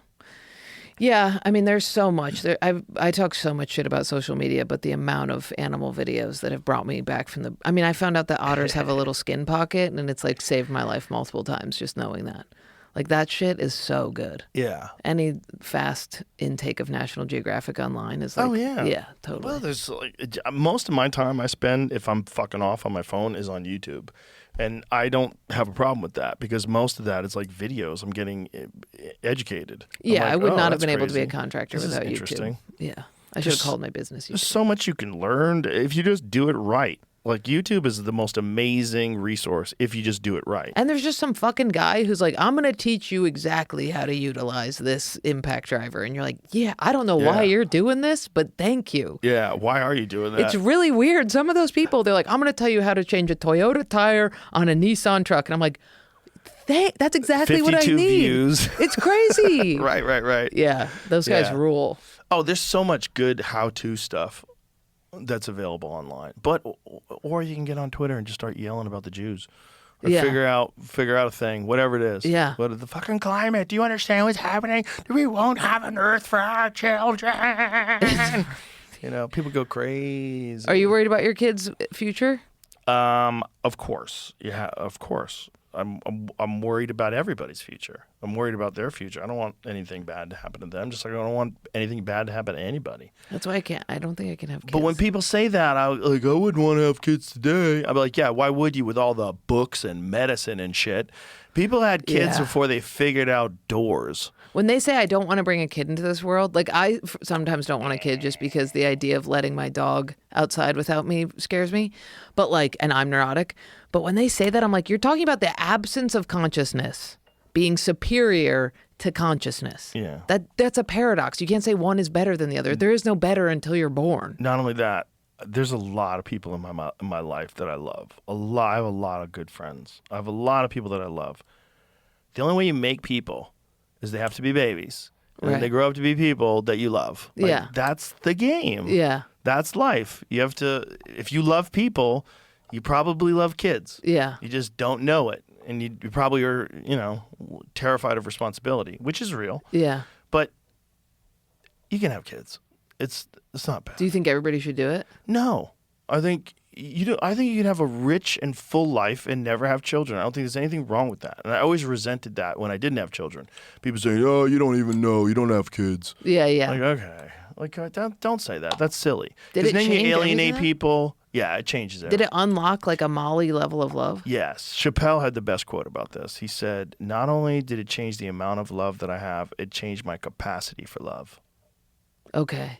Yeah, you don't know like how much you love your dog, and I know you love your dog. I've seen you with your dog. Yeah. You love your kids times a million. But that's frightening. That level It of is love. frightening. How do you let them go to school? Life is crazy. Life is frightening. You just have to learn and grow and just deal. This is just part of the thing. You can't just be safe forever. You're not going to live. You're going to die. We're all going to. You just have to exist. And you have to, like, when you don't see your friend, like, bye, and they get on a plane, like, oh my God, what if the plane crashes? What if I never see them again? You can't live like that. Yeah, but a child, I would I be know. You had to Believe me. teach yourself to chill? Yeah. Really? And then you only chill so much. You love them so much. It's hard. But I think there's a reason why societies like people to have children, because it makes you much more concerned with law and order. It makes you much more concerned with, cleanliness and pollution and all of the harm that could happen to your child. And Yeah. yeah. You worry more because if it's just you're selfish and you're by yourself, fuck everybody, I'm going to go get a whore. Okay. Yeah. Well, you're not really a part of this thing. You're just kind of like, you're a leech, like this thing is all of us together. It would frustrate me if I had kids that people without kids have equal right to vote. That would annoy me. Why? I don't know. Because they could vote for negative things about your kids. It would piss me off. I'd be like, you're not keeping a life around. You know what I mean? Like you're just a selfish shitter and eater. Well, there's a lot of those selfish shitters and eaters, too, that think that somehow, because this is one of the things that people are being taught today, that somehow or another, because there's so much money in the world, like you're owed something, and we should have universal basic income, and your needs should be met. There's a bunch of people that think that way. Don't think that you should provide a value, that your needs should be met because there's so much wealth in the world, and that everything else whatever the wealthy people have on top of that, that should only exist once their needs are met, because there's a fake scarcity crisis in this country. And it's really because the wealthy people have gotten so much. But that's the Bernie bro. Yeah. Well, there's some truth to that, though, right? There is some truth. Like, if someone acquires all the money and everybody else is poor, obviously you have a broken system. Yeah. Bernie's idea was to take a small amount of stock market exchanges, just like a fraction of a penny for each one of these, and that money would all be an incredible resource that would go to education and healthcare and all these different quality of life things that would have a legitimate impact on society. That's what I was interested in. That was my most compelling thought that he had. Yeah. The most compelling thought to me. I was like, that seems like that would work. That seemed like that would have a big impact, and it would change a lot of things. I've always been down for the corporations. I've always been down for it, and not view them as having human rights. Well, the weird thing is that they have the ability to donate insane amounts of money towards congressional campaigns and Senate races. That's fucked. That's fucked. So That's if they're fucked. going to stop that, no, what is that called? What? What is that called? Electoral funding? Sure. Whatever. Election funding? There's a name for it. But stop Campaign that. funding? Campaign funding. Okay. Stop that. And But it's not even just that. It's like it's funding super PACs. It's funding NGOs. It's there's a lot of shit that goes on that's just really about influence. but if you get a corporation that's making that much money, Mm-hmm. tax the shit out of it for schools. Well, not a the bad shit idea, out of it, but you got to be able to make money. The real problem with corporations is they have to always make more money. Like, if you have a responsibility for your shareholder, if you're a CEO, every quarter you have to make more money. Like, the idea is, like, you're doing really well, you're making more money, and the only way to really keep making, they never go, we're good. Hey everybody, we're good. why not? Because they're cunts. Oh, okay. Because like, you get to this, that's the game they're playing. They're playing the I want more money game. They're not playing the let's make the world a better place game, because it's a corporation. Yeah. So it's a sociopath. It acts like a sociopath. Have you ever seen, like, when they've done these studies where they're like, well, look at the behavior of a corporation. It's basically a psychopath. That's why I think they should fund this shit.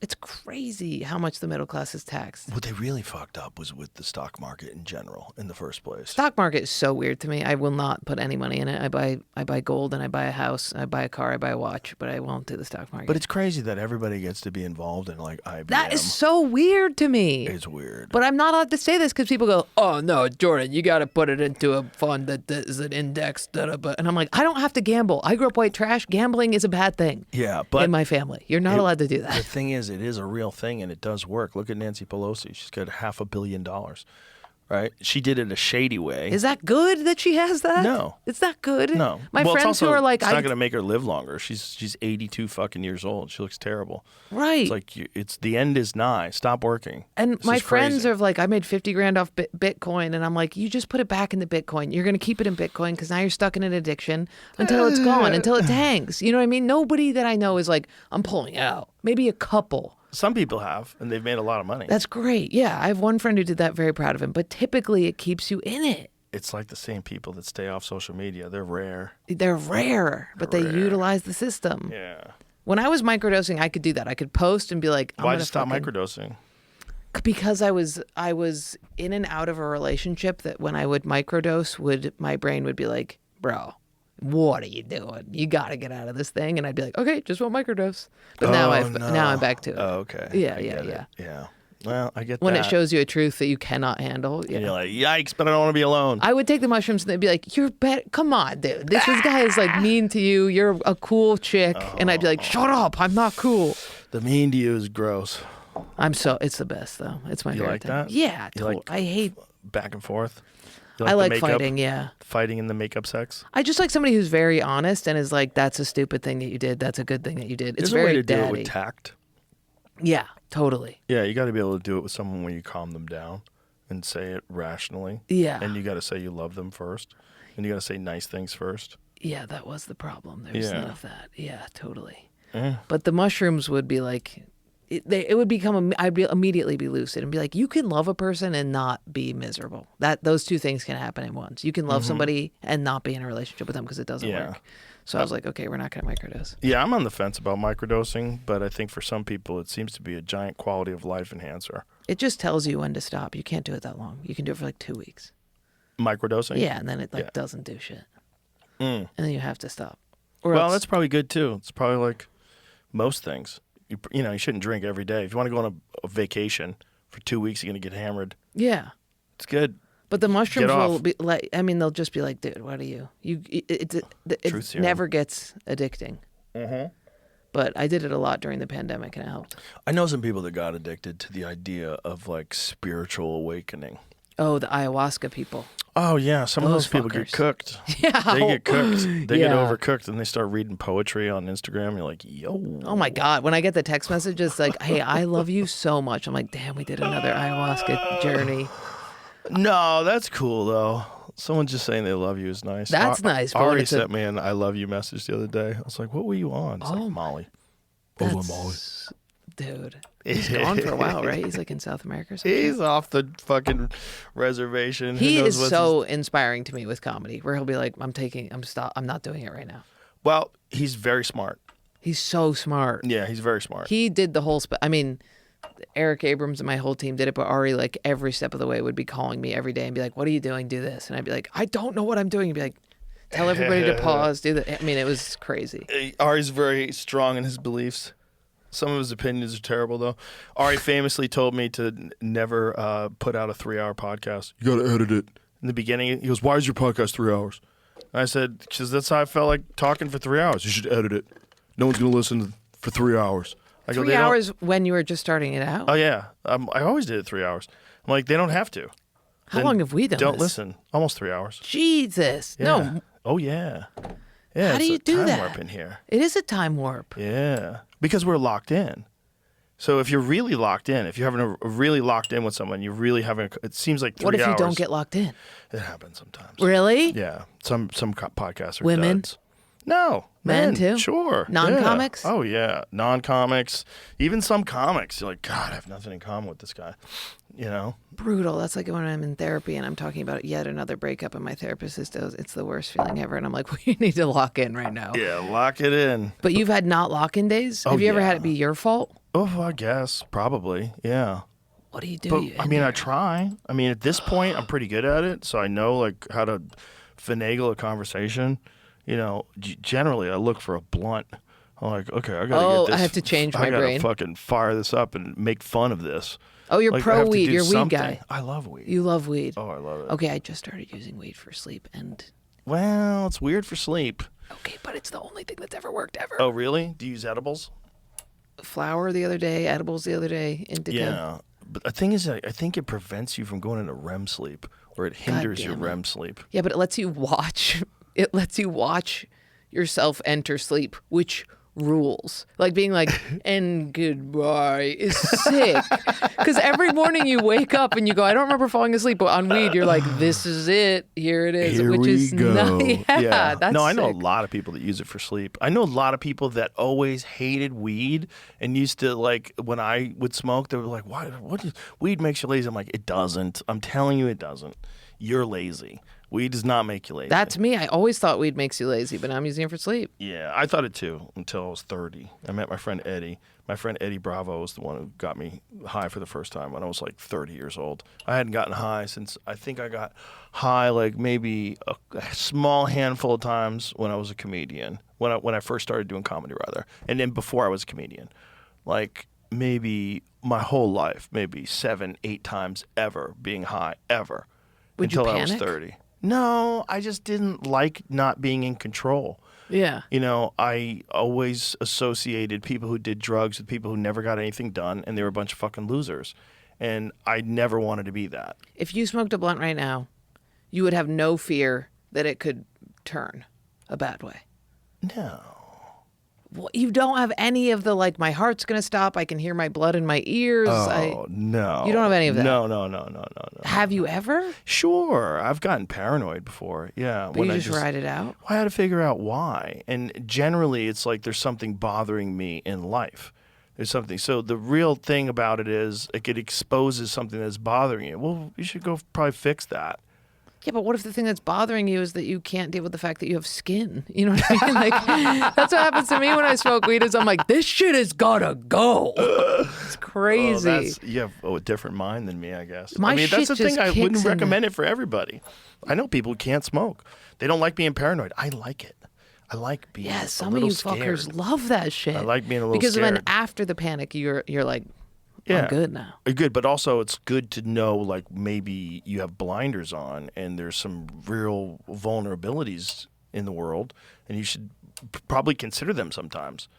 So And you've never had a crazy one that you were like, that's not right. That's crazy. No, not that bad. I've just been real paranoid before. Just super high, like, yikes. And then you calm down, you're like, whew.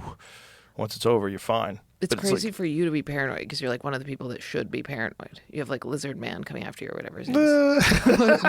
What is it? What's his name? Lizard guy? Liver King. Liver King. Yeah. What happened? Yeah, if anybody should be paranoid, I should probably be a little paranoid. But anybody in the public eye should be a little paranoid. Anybody, you included.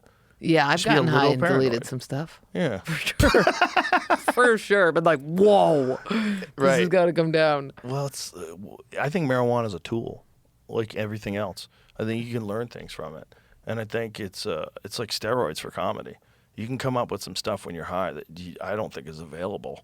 I don't Really? think, yeah, I don't think those thoughts are available if you're sober. There's things that I wrote when I was high that I was like, there's no way I was writing that without any help. Yeah, I guess I've had it a little bit, but I have to hit the sweet spot or I go right into panic Oh yeah, mode. the sweet spot. Yeah. That's the key. You know Don't what go too helps me hard. if I always have a Xanax somewhere. Oh no. Like it just exists in my so house. you know? So I just In know that case. there's a bullet that I can pull. That's a crazy one. That's a scary, addictive one. Xanax is so addictive. Yeah. Jordan Peterson, speaking of which, he was on that shit. And I thought it was Klondike bar. Klonopin. I thought he was on them Klondikes. Well, he was definitely on benzodiazepine for a long time. That shit rules. That's Xanax. And so Oh, okay. that's one of the ones where you get off of Xanax where you could die. There's only a couple of drugs where if you get off of it, you could die. Alcohol's another one. Alcohol's one, yeah. Yeah, but Xanax is another one. And it's really hard for people. Dude, I bought Klonopin in Mexico, and I was like, I'm just going to use this when I have a panic attack. Done in 2 weeks. Every night I was being like, well, might as well take a little bit. I feel a little anxiety. And I was like, oh, you need to never allow this around you. I got a Xanax the other day, and my friend was like, you can have as many as you want. And I was like, I need one, and never give me another again, because this is a thing that I'll keep it just in case. Just like break glass in case of war. Break glass. It's a break glass pill. Yeah, Yeah. totally. Yeah. Or else I fuck our benzos are fucking, dude. I've heard. You've I was never on done it? No, I was on a flight once with a lady, and she said there is nothing in this world that's better than a Xanax and a glass of wine. Yeah. And I was like, I don't think you're supposed to drink with Xanax. She's like, nope. It's She didn't give so a sick, fuck. dude. That lady didn't give a What was fuck. what I did the other day? Poppers? Oh no, amyl nitrate? Poppers. Dude, I had no idea because I don't do anything. And I was dancing at a wedding, and my gay friend was like, sniff these. Oh, gay guys love that. The They best. love the poppers. Just a mini rave for a second. How much did you do? Like A lot. But How many times did you do it? enough where I felt fucked up, like 5.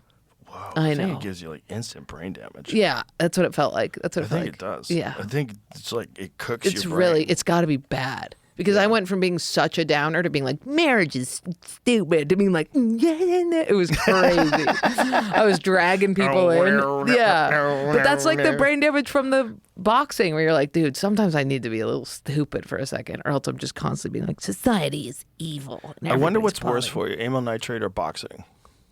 I don't know. What's the side effects of amyl nitrate? Because I know a lot of the gay fellas like it when they bottom. What it's actually made for is to relieve pain of angina attacks.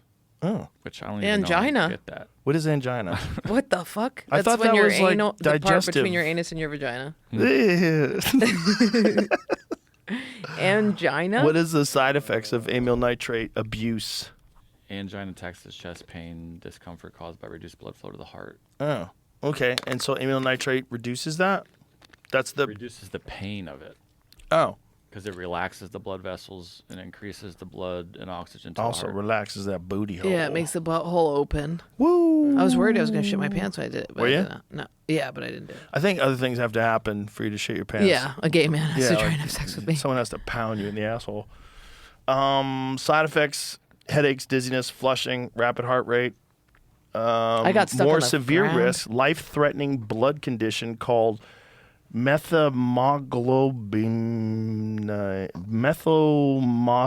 that. Help me out. Methemoglobinemia. And dangerous drops in blood pressure, especially when combined with other drugs. Does it cause brain damage? Google does amyl nitrate brain damage. Dude, you better say that it does, or else I'm doing that right now. Damage didn't come right up. Interesting. Oh, fuck. Let's see.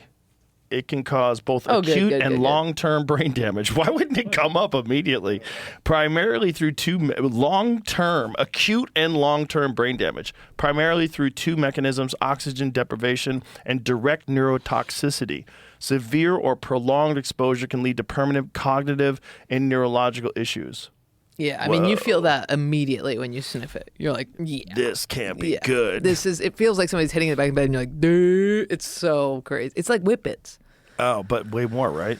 I feel way like, stronger, right? Yeah, it lasts way longer. I did whippets at the Newport Creamery place that I worked at because we had like real whippets. Like we had whipped like cream? a giant whipped cream canister, like a huge one. That's sick. Like the real things where you make the whipped cream, we would have to pour the sugar and pour the cream and then mix it.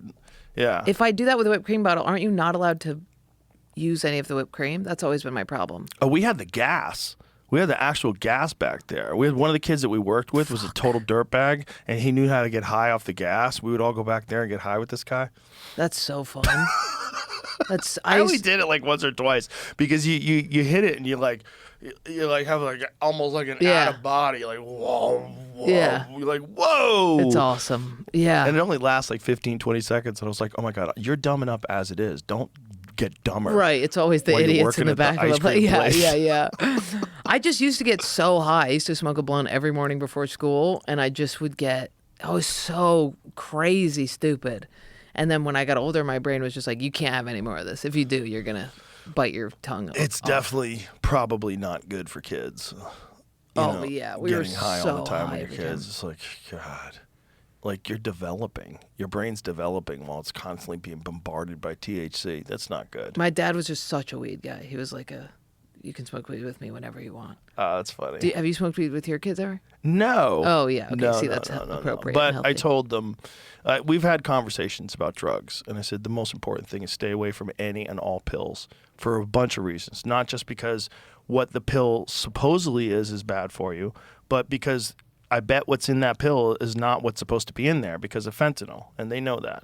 And powder Coke is fucked. Oh, yeah. Coke is fucked. I think Coke is the worst. Well, it's all fentanyl now. It's all there's so much fentanyl, and there's fake Xanaxes and they're all fentanyl. There's Molly, fake Molly. It's all fentanyl. There's like And the fentanyl, if it's small enough, is fine. wow, it's so much. It's so small the amount that can kill you. Have you ever seen the amount of fentanyl that is lethal? That cop showed. No, like have you ever seen like in comparison to a penny? There's a photograph on the internet of the amount of fentanyl in comparison to a penny that's lethal. That will 100% put you in the fucking ground. And Fentanyl's it's also- so small. It's the best feeling ever, though, when you go under for surgery and they give it to you. It's Is it? awesome. Yeah. What'd you get surgery on? Did they give you fentanyl? I used to be I was so fat that I had all this skin, and I got it cut off. Yo. How painful was that? Afterwards, brutal. Oh. They kind of shuttled me out pretty fast. They were like, "All right, got up and out." See I was ya. like, "I can't Go home. move." It was crazy. Draining. Yeah. Go home and The drain. draining. Yeah. Yeah. It had to go though. It was in the way. Must be happy now, right, that you did it? Yeah, totally. It was stuck in it was getting my zipper. Oh, yeah. I was having to like tuck a it in. dick? Yeah, like a dick. Yikes. It was awful. Ouchie. I've only caught my dick in my zipper like 2 or 3 times in my life. That's It's brutal. not fun. How do you catch it in there? Ah! Wait, why is your dick up that high? Oh, I see. Baggy pants. But you just not paying attention, like going raw dog. It's weird that you guys have a whole external package down there. That you just have balls on the outside. The balls on the outside is the dumbest fucking invention of all I'm time. sorry about that. The itchiness and the wetness. That's not the problem. The problem is getting kicked there. Oh yeah. That's the problem. Yeah. But that evolution had to give you that. You had to have something.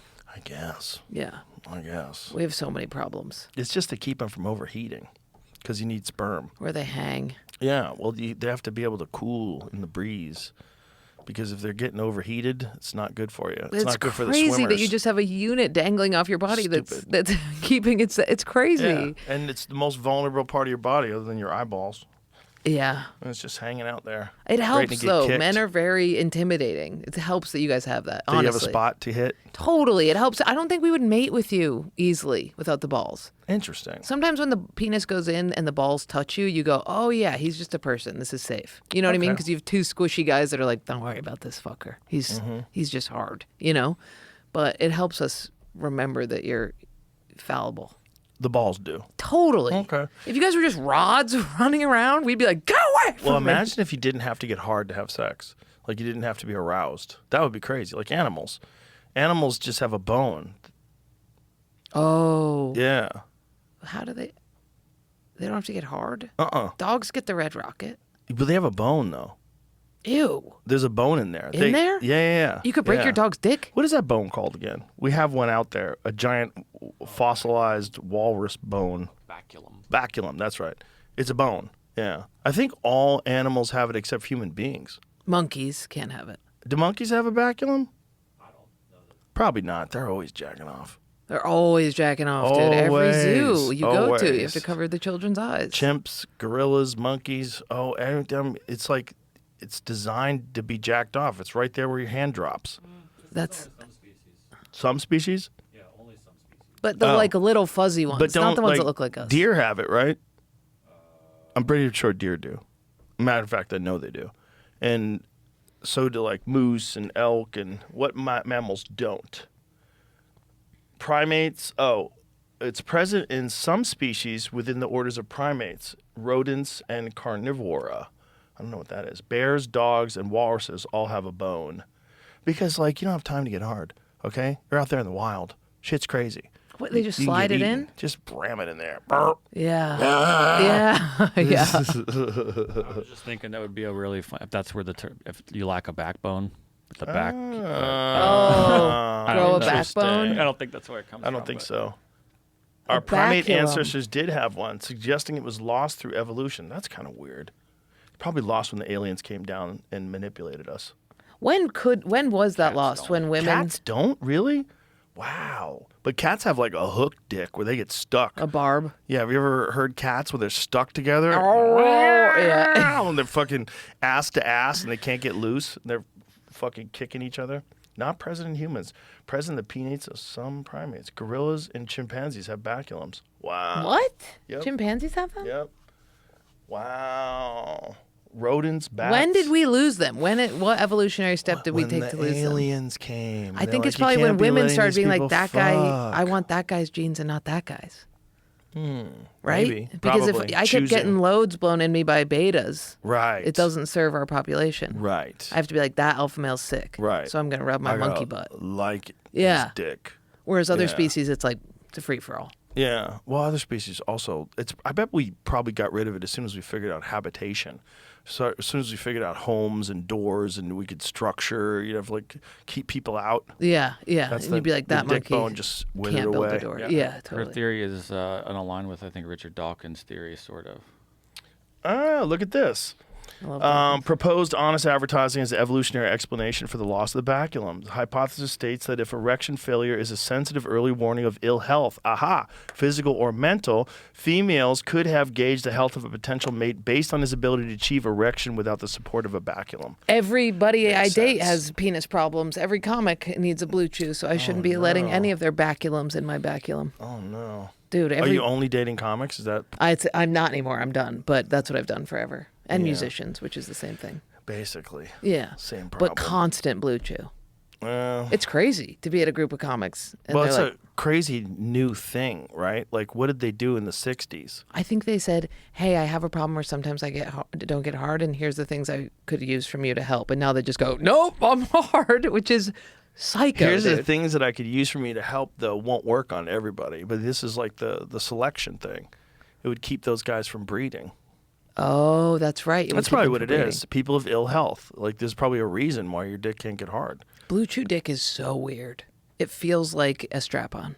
And it's attached to somebody who's anxious, and then it's just this rock-hard dick. It doesn't make sense. All right. Because you're like, this guy's afraid to be here, and that dick is not his dick. That's somebody else's fucking... He's afraid to be here. You get guys that are afraid. Oh, yeah, totally. Where they're like, oh, it's not even... Yeah, there's something about the stand-up and the... I think people just think that I'm going to be mean to them. Oh, Yeah. that's it, because you're funny. Yeah, totally. And Yeah. if you're funnier than the guys you're fucking, that's a real problem. Yeah, Yeah, which I don't think I've ever had sex with somebody above me in comedy. that's a problem. Yeah. Yeah. Yeah. You're Yeah, totally. they're scared of you. I think they're scared of me, and they also are scared of. Yeah, I think it's mainly they're scared of looking foolish and having me Right, be like, and then you're in her act. yeah, totally, dude. The Oh, amount no. of dating app people that are like, I don't want to be in your act. I'm like, fuck you. We've never even met, you piece of shit. It's so crazy how many people say that. Yeah, the dating app thing is wild. Yeah. When I see people just like constantly scrolling and picking people and choosing people, my single friends that are on dating apps, that's an addiction unto itself, because there's always someone waiting.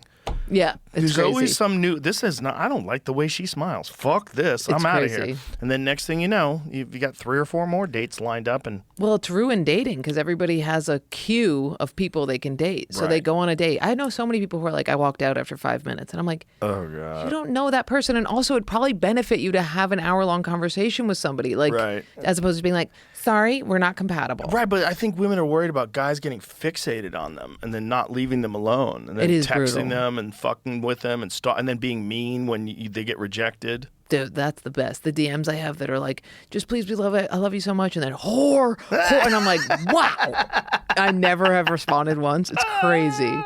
They do get fixated for sure. Yeah. But then you have to, then it teaches you to set boundaries, which is good to be like, hey man, I'm not going to text with you anymore. You got to chill. All that's gonna go away when you put on the headset. I know. When it goes, It's we all lock in.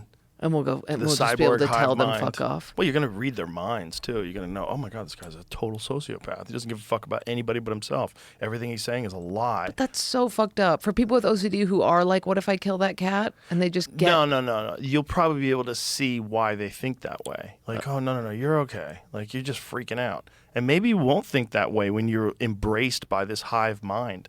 Maybe you'll abandon all that. Maybe that'll be like one of the great side effects of it. It would be good for people, like my best friend was paralyzed from the C2 down, and it would be good to read her mind and be like, what is actually the pain coming from? Because she was like, I don't know if there's pain, Right. you know? Well, we had the guy on who had the very first Neuralink, and he's paralyzed. He Yeah. paralyzed in like a diving accident. And he uses his head now to control his computer. Like, he can play video games with just the chip, so he can't move his arms. And he's playing video games. And he says it's like I have an aimbot, because I can point to what I want to shoot and like immediately shoot at it. Eye movement? His brain moves the cursor around. That's awesome. How? I don't know. Like he just moves it around. I can feel like Somehow or another, there's the way the computer interfaces with the neurochip, so the brain interfaces with the chip, which interfaces with the computer, and somehow or another you can control movement. And they're getting better and better at it, That's crazy. which is a problem for the people that got the first one. Okay, you going to be able to pull that out and give me a new one? Or Yeah, is this the an one? upgrade. And I asked him about that. I was like, is this like it? And he's like, I think this is the only one that I can get. I mean, maybe as technology advances, they'll be able to take this one out and put a new one in. But at one point in time, like the wires were coming out and it wasn't working anymore. And so they had to like re-inject them back in. Shove them back in there? That's crazy. I mean, we started doing that with back pain, right? Where people stick it in to fix the nerves in your back. Do they? Yeah, my uncle had that. Well, that's the ultimate goal of Neuralink, is to restore movement. It's going to be able to replace your entire spinal system. You'll be able to, this thing will tell your muscles and your brain to fire. So if you have a break in your spinal cord, it'll be able to bridge that, and you'll be able to use your body like you normally would. This is like the ultimate That's going to goal of piss it me all. off if this comes out after, because my paralyzed friend's passed away. I hate that when this stuff comes out. I'm like, God, you motherfucker. It's always going to happen that way. She was getting into stuff, though. She was getting into ear ear touch. If you touch her ears, she'd get pumped. Yeah, that was a thing. She was getting into all that shit. She had like a servant that would make art for her. That was awesome. So she kind of had it. She kind of had her own little neural link of girls that she paid. We're probably about 5 years away from an unrecognizable world. You think 5 years? Mm-hmm. Yeah. What about structures? I mean, it'll be recognizable in terms of buildings, but I think like the way the world interfaces, the way we interface with the world is going to be very different. You think it's like walk into a space and it'll be like, welcome, Jordan Jensen. We have... Yeah, probably weirder than that because there probably won't be people working there. Bro, the Waymo is sick. You like it? I thought I was so against it. I got in it, not having to talk to some fucker, being able to fart at will. Right. But here's what I'm wondering. Why don't people go take me to an hour place away and just fucking it? It's got to be cheaper than a hotel. I bet people do. Gross.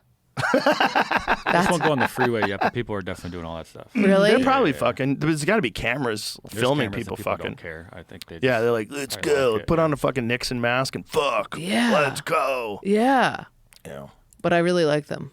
Well, it's certainly probably safer. You know, they don't really get in that many accidents. If they do, it's usually somebody else's fault, not the Waymo's fault. I'm sick of looking at plane pilots and being like, he's going to be bad. This is going to be bad. LA, I had one that was so caked up. His ass was so amazing. It was the worst flight of my life. I was like, yeah, we can't have these LA beautiful Barbies doing this. He was like a perfect Ken doll. And I was like, this is crazy. They're going to be replaced. They're Great. gonna be replaced with AI. AI is going to fly all the planes. I would love that. I hate the idea of these guys getting sleepies. Really? I hate that. No, that's a big part of plane Yeah. crashes. How about have strokes? They got that fifth booster and they fucking stroke out while they're on the... Does that happen? Oh, yeah. No. Oh, yeah. Yeah. People are stroked out while they're flying. I'm not religious, have but to have the that- private plane thing freaks me out because I'm worried that if God were to smite one of the planes, he'd be like, yeah, the comic who thinks they're hot shit with a private jet. Dead. Dead. You're dead. That one has kids in it. That's what God's going to do. Not terrorists. No. Oh, yeah, not terrorists. No. Smite the private jet's comic with a scary. big ego. Yeah. That's funny. The people that take the photos in front of the private jet, they're the ones that are going to get smitten. Yeah. You post it right before you get on the flight. I worry about Looking that. cool. 100%. Fresh new You're going sneakers. down, dude. Expensive I'll watch, look at a look at plane me. that I'm on, see if there's kids. I'm like, oh, we're safe. We're safe. God's not going to kill these kids. That's funny. Yeah, totally. Thank you. Thanks for being here. Thank It's a lot you. of fun. Watch my special. It's available right now on Netflix. What's it called? Today. It came out today. Today. Take Me With You. Take me with you. All right. Fuck Hell yeah. Thanks for having me. My pleasure. I'll see you tonight. We'll Yeah. have some fun. Hell yeah. All right. Bye, everybody.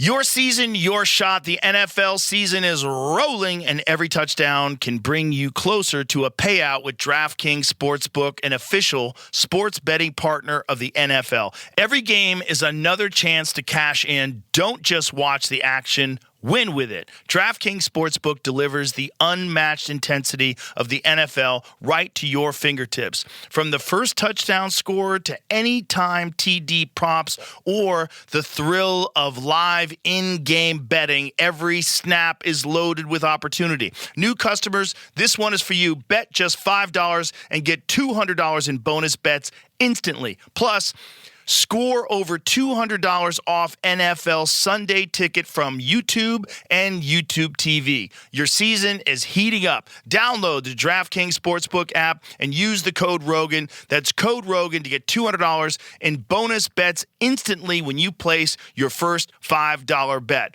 Plus, over $200 off NFL Sunday Ticket from YouTube and YouTube TV. In partnership with DraftKings, the crown is yours.